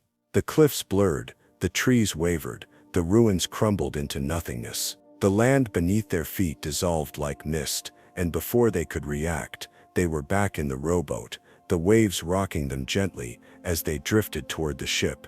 The island was gone. The crew scrambled aboard, their bodies cold, their minds unable to process what had happened. They searched the horizon, scoured the maps, checked the coordinates again and again, but there was nothing. No land, no evidence that anything had ever been there. The next morning, as the sun rose over the open ocean, the captain made a final note in his logbook. We found an island that should not exist. We walked its shores, breathed its air, touched its ruins, but at dawn, it vanished. And though the world will never believe us, we know what we saw. We know what we felt.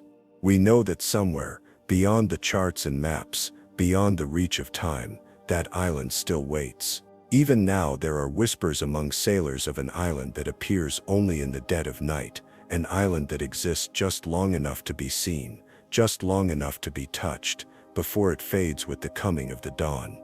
It has no name, no place in any record, no history that can be traced. And yet, those who have seen it will never forget. Perhaps, somewhere out there, beneath the silver glow of the moon, it waits. An island untouched by time, calling out to those who dare to listen. And if you ever find yourself at sea, watching the horizon as the stars shift overhead, be careful what you wish for. Because some places were never meant to be found, and some secrets should remain lost forever. Chapter 15. The Cursed Lifeboat That Keeps Drifting Back. There are things upon the ocean that defy reason. Vessels that sail without a crew, shadows that stretch across the water where no land should be, whispers that carry on the wind from nowhere at all. But among the strangest of all are the lifeboats, those small, lonely craft meant to save lives, yet sometimes found drifting aimlessly, bearing only silence, carrying only echoes of something long gone. And then there are the ones that return. It began with a storm. A whaler out of Nova Scotia, her name long since lost to time, was battling the wrath of the Atlantic, her wooden hull creaking beneath the force of the waves. It was the kind of storm that swallowed ships whole, that bent the masts and tore the sails to ribbons, the kind that left no survivors. When the ship failed to arrive at port, no one was surprised. Another vessel lost to the deep. Another story of misfortune written into the ocean's vast, endless book. But weeks later, something strange happened. A lifeboat was found. It was discovered by a merchant ship far from the whaler's last known location, floating alone in the open sea, its bow rising and falling with the gentle roll of the waves. At first they thought it was empty, just another lost relic of the storm, another reminder of how unforgiving the ocean could be. But as they drew closer, they saw it, something huddled at the stern, slumped over, unmoving. A man. His clothes were torn, his skin pale, his hands curled into tight fists. The crew called to him, but he did not respond. As the lifeboat rocked with their approach, his body shifted, falling sideways, and that was when they saw his face. His eyes were open, wide, frozen in an expression of pure, unrelenting terror. His lips were cracked, his mouth slightly open, as if he had died in the middle of a scream. The ship's doctor examined him, searching for an explanation. There was no sign of injury, no evidence of starvation or dehydration. He should not have been dead, and yet he was. The crew was unsettled but practical. The body was wrapped, prepared for burial at sea. And then came the discovery that made the air grow thick with unease. The lifeboat's wood was waterlogged, its frame battered but still intact. On its side, barely visible beneath a layer of salt and grime, was a faded inscription. The name of the whaler that had sunk. The crew stared, the realization settling like a weight in their stomachs. The storm had claimed that ship weeks ago. It should have been gone, lost to the depths. And yet here was its lifeboat, carrying a single soul back from the unknown. It was cast adrift once more, given to the waves, a final farewell to a mystery they did not wish to understand. They sailed on, leaving it behind, watching as it shrank into the distance. But that was not the end. Days later, another ship found it, the same lifeboat, the same name carved into its side. And inside, another body, different this time. A sailor, unknown to the world, his expression twisted in agony, his fingernails broken as if he had tried to claw his way out of something unseen. The crew recoiled, their hearts hammering in their chests. How had it returned? How had it traveled these impossible miles? And where had this man come from? The second ship, like the first, chose not to interfere. The body was committed to the sea, the lifeboat left to drift, but it was not finished with the world. Months passed, then years, and still the reports came. A lifeboat found off the coast of Greenland, empty but for the scent of something foul. A lifeboat drifting into a harbor in Scotland, its wooden frame marked with scratches that looked eerily like fingernail marks. A lifeboat sighted at dawn by a fishing vessel near the Caribbean, gliding through the waves as if pulled by an unseen hand. Always the same name. Some say the lifeboat was cursed, that it belonged to no man, claimed by the sea yet unwilling to sink. Others say it was something else entirely, something not of this world, that it carried lost souls, delivered them to those who dared to look. That it was a doorway, a vessel not for the living but for the forgotten. One story, whispered among sailors, tells of a man who found it on a calm night, the water still as glass. He was alone on deck, his ship quiet as it drifted through open waters, and there, just beyond the railing, the lifeboat bobbed gently, waiting. He stared at it, the salt air thick in his lungs, an unnatural stillness settling over the sea. He did not move, did not blink, and as he watched, he saw it, movement. Not in the boat itself, but beneath it. A hand, pale and thin, rising just above the surface. A second hand, grasping at the wooden edge, and then a face, eyes hollow, mouth open in a silent plea, rising slowly from the depths. The man screamed, stumbling backward, calling for the crew. But when they arrived, the lifeboat was empty once more, rocking gently against the waves. He refused to speak of it again. Even now there are those who claim to have seen it. A lone lifeboat on an endless sea, drifting without purpose, without direction, always returning, always carrying something unseen.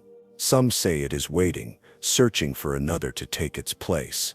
And if on a quiet night, you find yourself gazing out over the waves and see a small empty boat in the distance, rocking gently, patiently, do not go near it.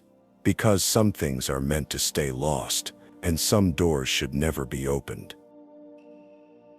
Chapter 16. The Time Warp at Sea. Stories of ships that vanish and return.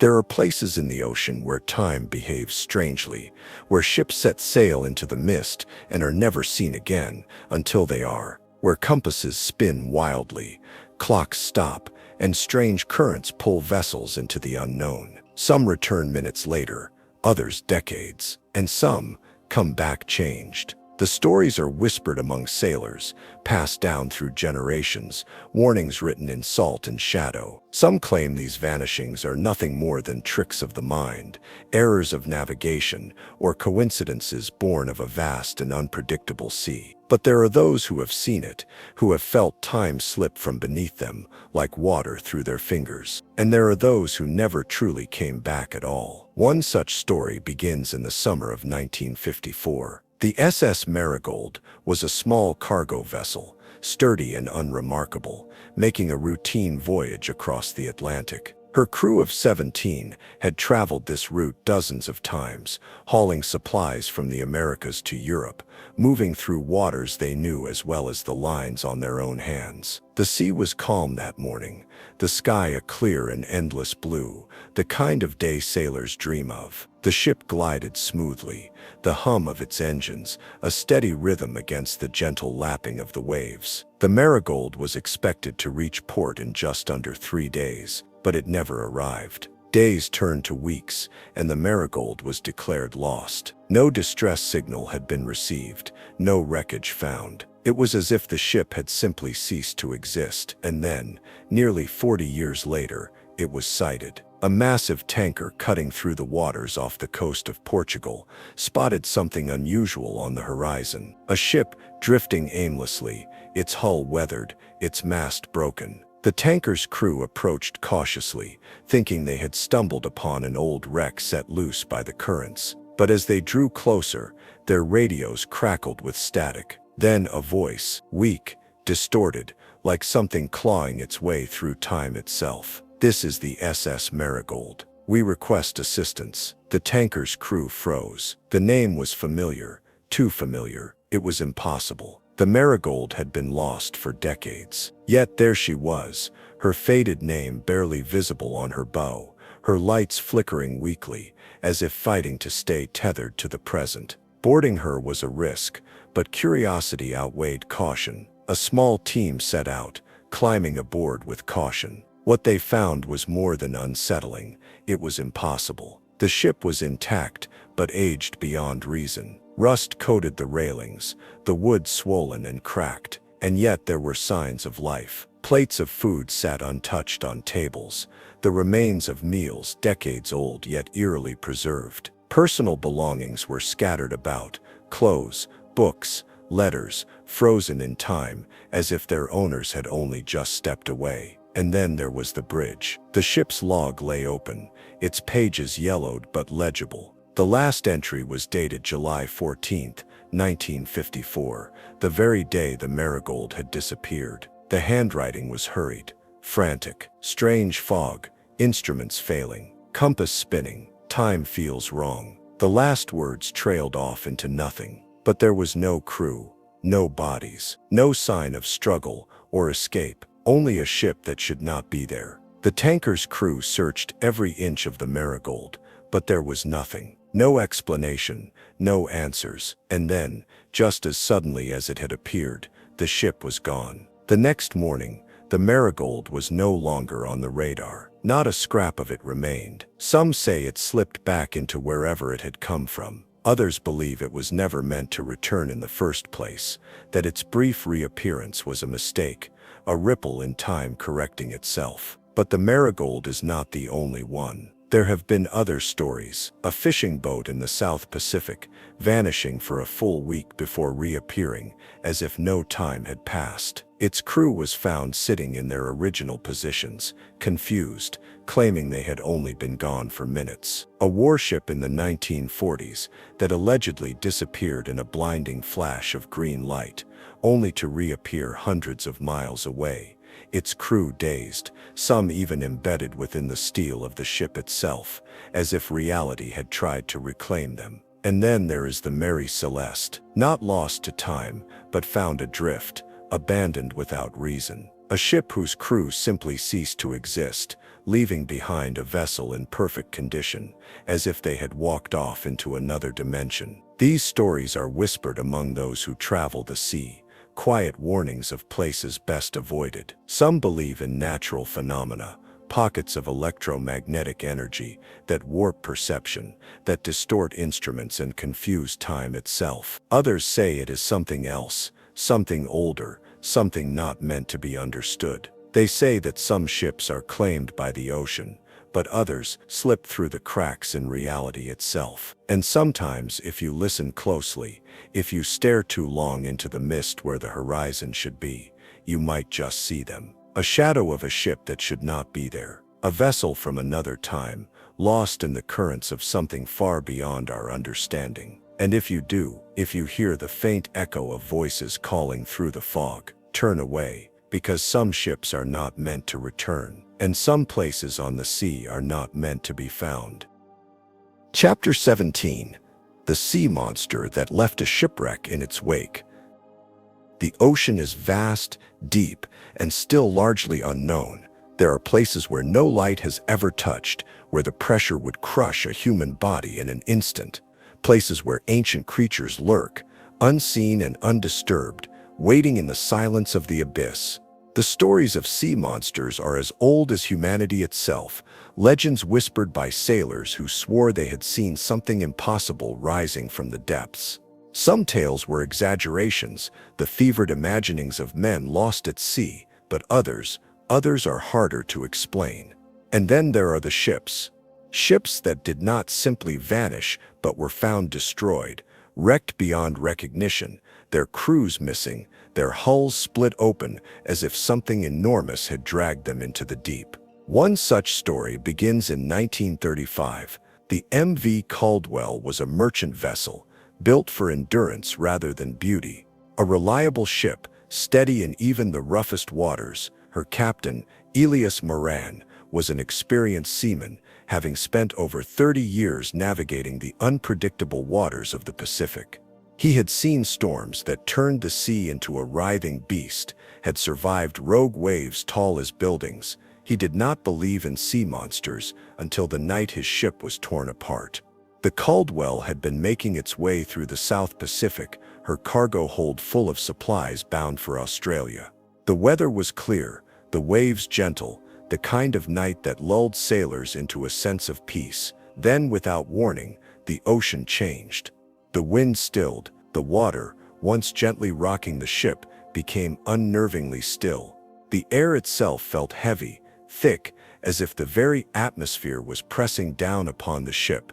The crew, sensing something was wrong, moved cautiously across the deck, whispering to one another.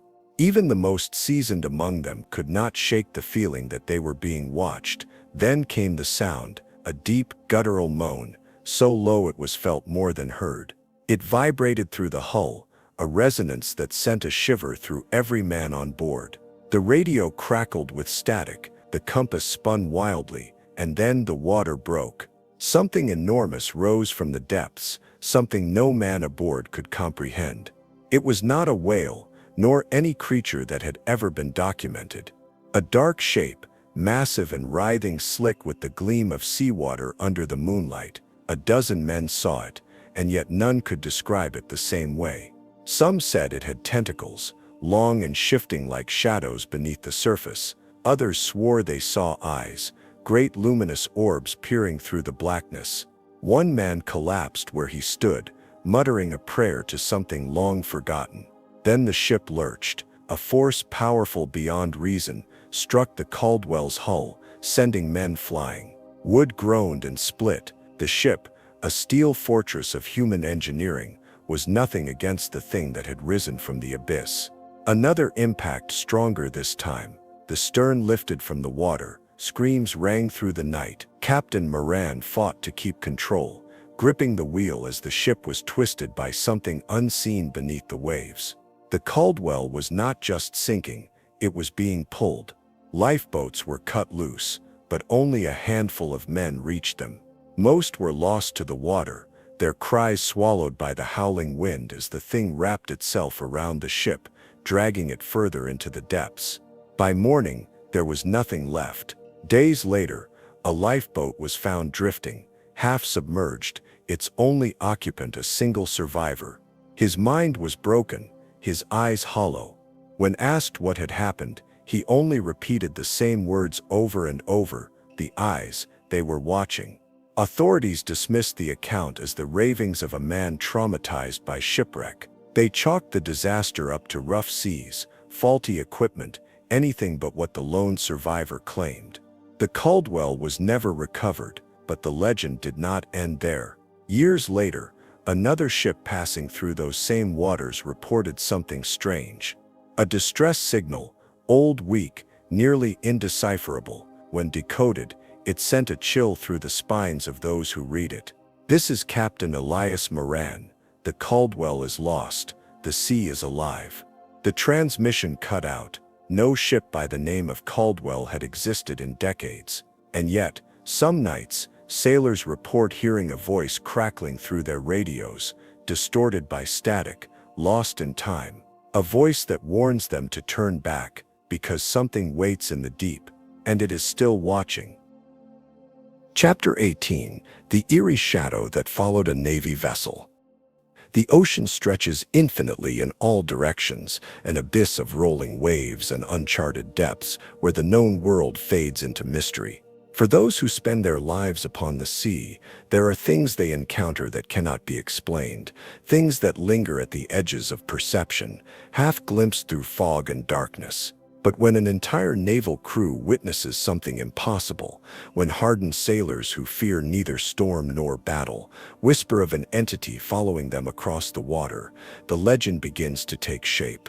One such story comes from the 1970s, aboard the USS Arlington, a naval vessel built for communication and intelligence. The ship was sturdy, powerful, designed to navigate treacherous waters without fear. The men aboard were trained, disciplined, and skeptical of superstition. They were not the type to believe in ghost stories, but after one particular mission, many of them would never feel the same about the sea again. The Arlington had been deployed for routine operations somewhere in the vast, empty expanse of the Atlantic Ocean. It was a standard voyage, one they had made countless times before. The sky was clear, the water calm, and for days, nothing seemed out of the ordinary. Then the reports began. It started with the night watch. Crew members standing guard along the deck began whispering about a shadow in the water. At first it seemed to be nothing more than a trick of the moonlight, a dark shape barely distinguishable against the waves. But as the nights passed,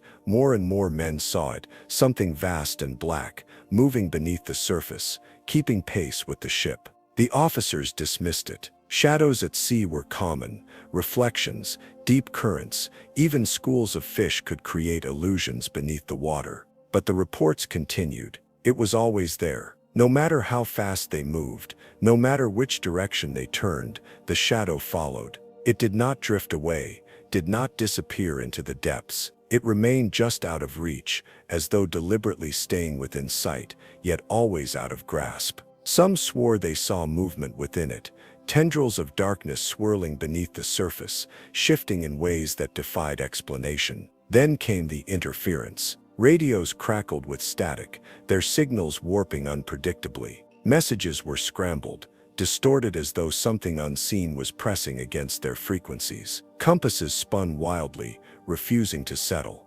Equipment that had been perfectly functional only hours before began to fail. And then, one night, the entire ship was plunged into darkness. At precisely 3:17 a.m., every light aboard the Arlington flickered once, then died. Generators hummed uselessly. Emergency backups refused to start. The ship, a fortress of modern technology, had gone completely silent. It was then that the crew saw it. The shadow, once confined to the depths, began to rise. It surfaced soundlessly, breaking through the water like a living thing exhaling after centuries beneath the waves. But it was not just a shape in the water anymore. It had form, it had mass, and it was enormous. A darkness unlike anything they had ever seen loomed beside the ship, stretching impossibly high, as though the ocean itself had taken shape. There were no eyes, no features, just an overwhelming, consuming blackness that blotted out the stars. And in that silence, as the men stood frozen in place, they felt something, a presence, not just watching them, but aware of them. Then the whispering began. It came from nowhere and everywhere all at once, a soundless voice pressing against the edges of their consciousness. Words they could not understand, but felt deep within their bones. Some dropped to their knees, gripping their heads, overwhelmed by something they could not comprehend. Others stood motionless, unable to move, unable to breathe. And then, as suddenly as it had appeared, the entity began to sink. The darkness unraveled, dissipating into the depths as if it had never been there at all. The moment it vanished beneath the waves, the power returned. Lights flickered back to life. Radios buzzed with renewed signal. Compasses steadied. The shadow was gone. The crew, shaken and disoriented, tried to make sense of what they had seen. Some refused to speak of it at all, fearing that acknowledging it would bring it back. Others attempted to rationalize it, a weather phenomenon, a mirage, some unknown but ultimately natural occurrence. But the Arlington was never the same. Men who had served for years, hardened by war and discipline, requested transfers. Others left the service altogether, unwilling to spend another night at sea. Those who remained kept watch with an unease they had never felt before. And though no official report was ever made, one entry was found in the ship's log, written in the captain's hand. "We are not alone." To this day those waters remain unmarked on maps, an empty stretch of ocean where no routes are plotted, where no ships linger longer than necessary. Because sometimes the sea watches back. Chapter 19. The mysterious submersion of an entire fleet. The ocean has always been vast, powerful, and unpredictable. It swallows ships without hesitation, erases entire vessels from existence, and buries secrets so deep that even time itself cannot uncover them. Sailors whisper of places where compasses fail, where ships vanish into nothingness, and where an entire fleet can simply cease to be. This is the story of one such fleet, a formation of vessels that sailed into the unknown and never returned. The year was 1942, and the world was at war. The Pacific was a battlefield, a sprawling, unforgiving arena where entire armadas clashed beneath skies thick with fire and steel. The waters held countless wrecks, sunken battleships, and lost submarines, their remains resting silently on the ocean floor. But among these tragedies, one stands apart. It is not the story of a single ship meeting its end. It is the story of an entire fleet, a squadron of vessels that set sail and simply disappeared, leaving behind only whispers and the eerie echo of unanswered distress calls. It began with routine naval maneuvers, a coordinated mission that should have gone as planned. The fleet, consisting of 7 ships, was tasked with repositioning to a remote area of the Pacific. The skies were clear, the sea calm, and for the first 2 days their journey was uneventful. They maintained radio contact, exchanged coded transmissions, and moved steadily toward their destination. But on the 3rd day, everything changed. The first sign of trouble came just before dusk. One of the radio operators on a nearby Allied vessel reported interference, an odd pulsing static cutting into their transmission.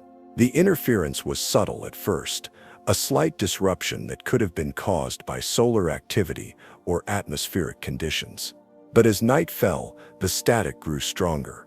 The voices of the fleet's crew became distorted, fragmented, as though something unseen was pressing against their signal. Then the messages stopped altogether. No distress call, no final transmission, just silence. An immediate search was launched. Reconnaissance planes were dispatched, sweeping the waters where the fleet was last reported. But there was nothing. No wreckage, no lifeboats, no oil slicks. The sea, as far as the eye could see, was empty.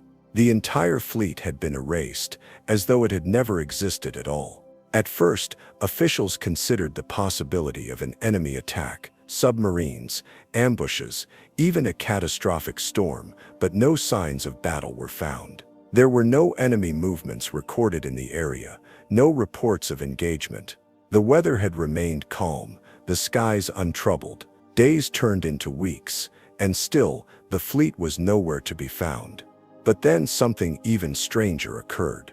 Fishermen working thousands of miles away from the fleet's last known location reported something impossible. One by one, over the course of several months, they began to spot ghostly shapes on the horizon, vessels moving soundlessly across the water, unmarked, unresponsive. The descriptions were eerily consistent. The ships were old, battered by time, their hulls weathered beyond explanation. Their decks were empty, lifeless. Yet they moved with purpose, cutting through the waves, as though still following orders issued by officers who no longer existed. On one occasion, a cargo vessel passing through a remote region of the Pacific reported seeing lights in the distance. Through binoculars, the crew could make out the silhouette of a fleet, their navigation lights flickering in the darkness. But when they attempted to establish radio contact, there was no response. The ships did not slow, did not change course. They simply continued forward, vanishing into the mist before dawn. More reports surfaced, sailors speaking of shadows beneath the waves, shapes that moved just below the surface, pacing alongside their vessels before disappearing into the deep. A research team analyzing sonar data in the area picked up something inexplicable: large moving masses beneath the ocean, their formation eerily resembling that of a lost fleet. But each time they attempted to track the anomaly, it would fade away, as if slipping just beyond their reach. And then came the wreckage. Nearly a decade after the fleet had vanished, pieces of the missing ships began to surface, drifting debris found in places they should never have been. A lifeboat, untouched by time, its wooden frame unrotted, its rope still neatly coiled. A battered metal plate, bearing the insignia of one of the missing vessels, found on the shore of an uninhabited island, thousands of miles from the fleet's last known location. A uniform, eerily well preserved, still bearing the name of a sailor who had been declared lost at sea. But the most unsettling discovery came from deep-sea divers, exploring an uncharted trench in the Pacific. They descended into the darkness, their lights cutting through the eternal midnight of the ocean floor, and there, resting in the abyss, they found it. The ships, all of them, perfectly intact, arranged as though still in formation. Their decks remained eerily preserved, their corridors silent. There was no sign of struggle, no evidence of an attack. It was as though they had been placed there, carefully positioned in the depths, hidden from the world above. The divers recorded as much as they could before their instruments began to fail. One by one, their equipment shorted out, their lights flickered, their communication lines filled with that same pulsing static that had preceded the fleet's disappearance. A sense of unease settled over the team, a deep, instinctual fear that something was watching them from the darkness. They resurfaced, shaken and silent, unwilling to speak of what they had seen. No further missions were launched, no official reports were made public. The area was quietly marked as a no-navigation zone, left off maps, its coordinates erased from military records. To this day, the disappearance of the fleet remains one of the great mysteries of the sea. Some believe they were lost to a powerful, unseen force, perhaps an anomaly of the ocean itself, a rift between time and space where ships are taken and never returned. Others whisper of something deeper, something ancient that dwells beneath the waves, pulling vessels into its domain. And still, even now, there are those who claim to see the fleet, ghostly lights on the horizon, ships that do not answer calls, their hulls rusted with time, forever sailing a course that no longer exists. The ocean is vast, and some things once taken are never meant to be found. Chapter 20. The ancient relic found in the middle of the ocean. The ocean is the oldest and most mysterious place on Earth. It holds the history of the world beneath its waves, swallowing entire civilizations, erasing evidence of what came before. Deep within its depths, secrets remain undisturbed, lost to time, cities buried beneath sand, wrecks frozen in eternal silence, artifacts forgotten by the surface world. Every now and then, something is uncovered, something that should not exist, something that rewrites history. This is the story of a relic, an object of unknown origin discovered in the most impossible of places. It was found where no civilization should have been, where no hands should have shaped it, where no known history could explain its presence, and yet it was there. It began with a research expedition, a team of oceanographers studying the deep currents of the Pacific. Their mission was simple: map the ocean floor, document marine life, and gather data on the shifting tectonic plates that shaped the world beneath the waves. The voyage was uneventful at first. Days of scanning the deep, monitoring sonar readings, following the rhythmic patterns of the sea. But then the anomaly appeared. The ship's sonar picked up something unusual, an object resting on the ocean floor, far below the reach of sunlight. It was perfectly round, smooth and symmetrical, unlike anything naturally formed. At first, the crew thought it might be debris from a sunken ship or an old wartime wreck. But as the scans continued, a pattern emerged: geometric shapes, carvings, markings that did not belong in the abyss. Intrigued, the team decided to investigate. A remotely operated vehicle, RAVWI, was deployed, descending into the deep, its cameras cutting through the darkness. The descent was slow, the pressure building as the machine ventured farther down, past the point where light had ever reached. And then it came into view. The object was massive, partially buried in the silt, its surface covered in markings that had been eroded by time but not lost completely.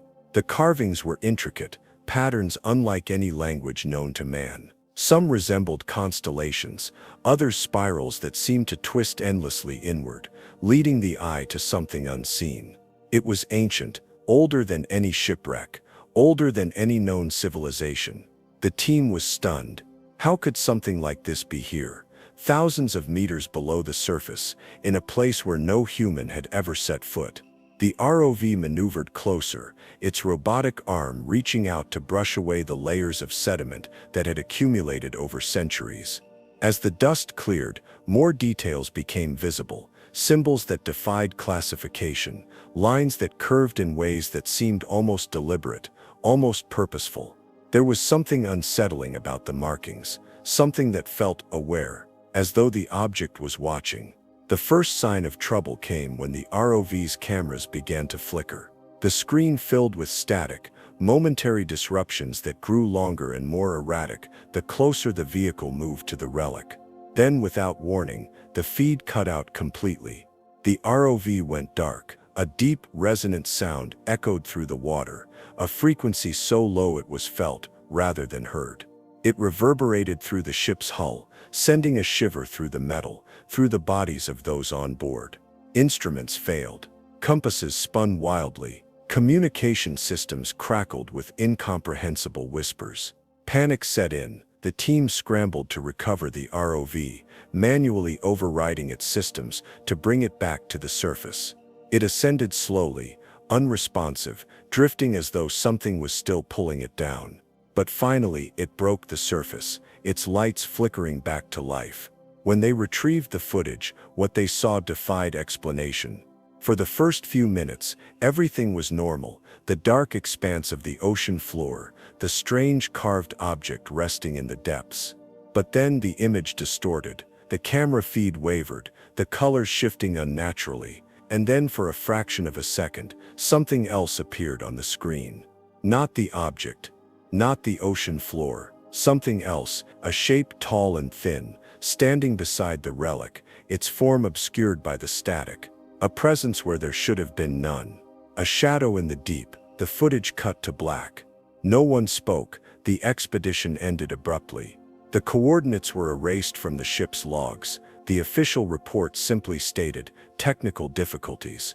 No further missions were authorized, but whispers spread. Other ships passing through the area reported strange readings, distorted sonar pings, unnatural signals, an eerie silence that settled over the water. Some crews claimed to see lights beneath the waves, flickering in patterns that resembled the carvings found on the relic. Others swore they heard the low, resonant hum that had filled the researchers' ship, a sound that seemed to come from everywhere and nowhere at once. And then there were the disappearances. Fishing boats lost without a trace. Navigation buoys ceasing transmission. A cargo vessel that vanished entirely, its last recorded position directly above where the relic had been found. No debris, no distress calls, just gone. Theories emerged, some rational, others beyond comprehension. Was it an ancient artifact, left behind by a forgotten civilization? A piece of something greater, something that had been buried in the deep for reasons unknown? Or was it something else entirely? Something not of this world? Some believe the relic was never meant to be found, that it was placed in the ocean not as a ruin, but as a warning, that its markings were not decorative, but a message, a seal, a barrier between our world and something older, something waiting beneath the waves. And if that's true, then perhaps it was never lost at all. Perhaps it was left there on purpose, waiting, watching, listening. Chapter 21. The Ocean's Whisper. Voices heard from the deep. There are places in the world where silence is absolute, deep caves, empty deserts, the vast expanse of space. But the ocean is never silent. Even in the stillest waters, there is sound, the distant call of whales, the shifting of unseen currents, the quiet murmur of life moving beneath the waves. Yet sometimes, in the dead of night, sailors hear something else, something that shouldn't be there. Voices. They come when the water is calm, when the wind has died, and the horizon stretches endlessly in all directions. Faint at first, barely audible over the natural rhythm of the sea, but then they grow clearer. More distinct, not the howling of the wind or the creak of a ship's hull, but words, whispers, calling out from the depths. It has happened for centuries. Stories passed from sailor to sailor, whispered in the glow of lantern light, in the stillness of the night watch. Some claim the voices speak in forgotten tongues, others say they call out names, sometimes the names of those aboard the ship, sometimes names that no one recognizes, but always there is the same warning. Do not answer. The first recorded account came from a whaling ship in the mid-1800s, adrift in the Pacific. The night was eerily calm, the ocean stretching in perfect blackness, the stars reflected like scattered lanterns on the water. The crew had finished their work for the day, the air thick with the scent of salt and oil. Then, without warning, they heard it. A voice, not from the deck, nor from another ship. It came from the water itself, just beyond the edge of the vessel. A man's voice, low and steady, speaking in a language none of them could recognize. The crew rushed to the railing, peering into the darkness, expecting to see someone, perhaps a lost fisherman, a survivor of a wreck. But there was nothing, only the endless, undisturbed sea. Then the voice changed. It spoke in English now, clearly, calmly. Lower the boat. The men froze. Lower the boat, it repeated. A few of the sailors stepped back.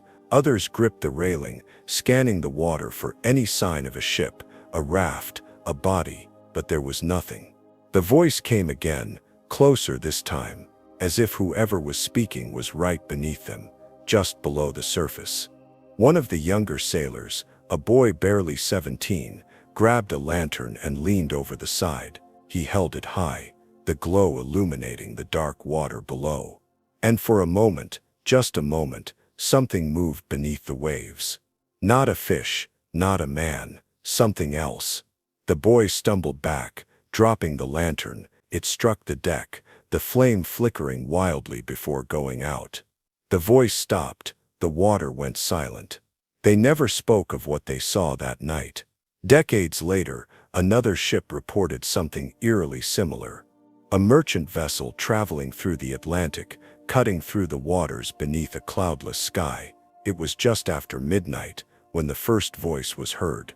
A woman, soft and distant, as though carried on the wind. "Help me," she whispered. The crew, weary from weeks at sea, ignored it at first. The ocean played tricks on the mind. Everyone knew that.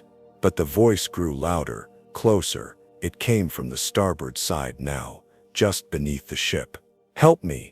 The captain, an old man with decades of experience, ordered the crew to stay away from the rails. "Do not answer," he warned. But one sailor, a man named Thomas, couldn't resist. He leaned over, peering into the dark waves, his breath held tight in his chest. And the voice changed. It spoke his name. Thomas. He staggered back, his face pale as the moon. No one had ever called his name, not since he left land. No one aboard the ship had spoken. And yet the voice knew him. The next morning, Thomas was gone. No one heard a splash, no cry for help, no footsteps in the night. Only his empty bunk, his boots still beside his bed, his belongings untouched. He was never seen again. It is said that the voices still call to sailors today. Modern ships, sleek and towering, their metal hulls cutting through waters once ruled by wooden vessels and wind-driven sails. Crews aboard container ships, luxury yachts, submarines, they have all reported the same thing. The voices have not faded with time. If anything, they have grown stronger. A naval officer stationed in the Arctic claimed to hear a conversation coming from beneath the ice, voices speaking in hushed tones, echoing through the frozen water. When they drilled into the ice to investigate, they found nothing. No sign of life, no cracks, no currents. But the voices had been real. Every man on the expedition heard them. A deep-sea diver, exploring a trench miles below the surface, reported hearing his own voice speaking back to him through the water. The same words he had just spoken, repeated a second later, as if something below was mimicking him. But the strangest account came from a lone sailor, adrift in the Indian Ocean after his radio failed. He had been alone for days, his food and water dwindling, his strength fading. Then, one night, as he lay in his small boat staring at the stars, he heard it, a whisper. Soft, almost gentle. "You are not alone." He sat up, heart pounding. He searched the horizon, but the sea was empty. Just him and the endless rolling water. He told himself it was exhaustion, a hallucination born of hunger and dehydration. But the whisper came again. Closer, "You are not alone." And this time, he felt something brush against the bottom of his boat. He never saw what it was. He never found out if the whisper was a warning or a promise. He was rescued 2 days later by a passing freighter. He told no one what he had heard. But even years later, he could still hear the whisper in his dreams. The ocean is never silent. It watches. It listens. And sometimes, it speaks.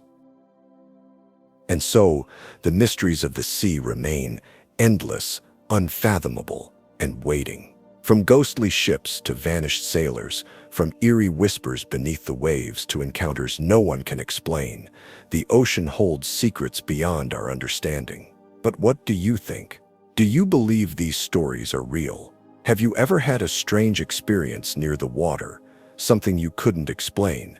Let us know in the comments. We'd love to hear your thoughts. And if you enjoyed this journey into the unknown, don't forget to like this video, share it with others who love a good mystery, and subscribe for more deep dives into the strangest stories the sea has to offer. Thanks for watching, and until next time, stay curious, stay safe, and listen closely, because the ocean is always watching.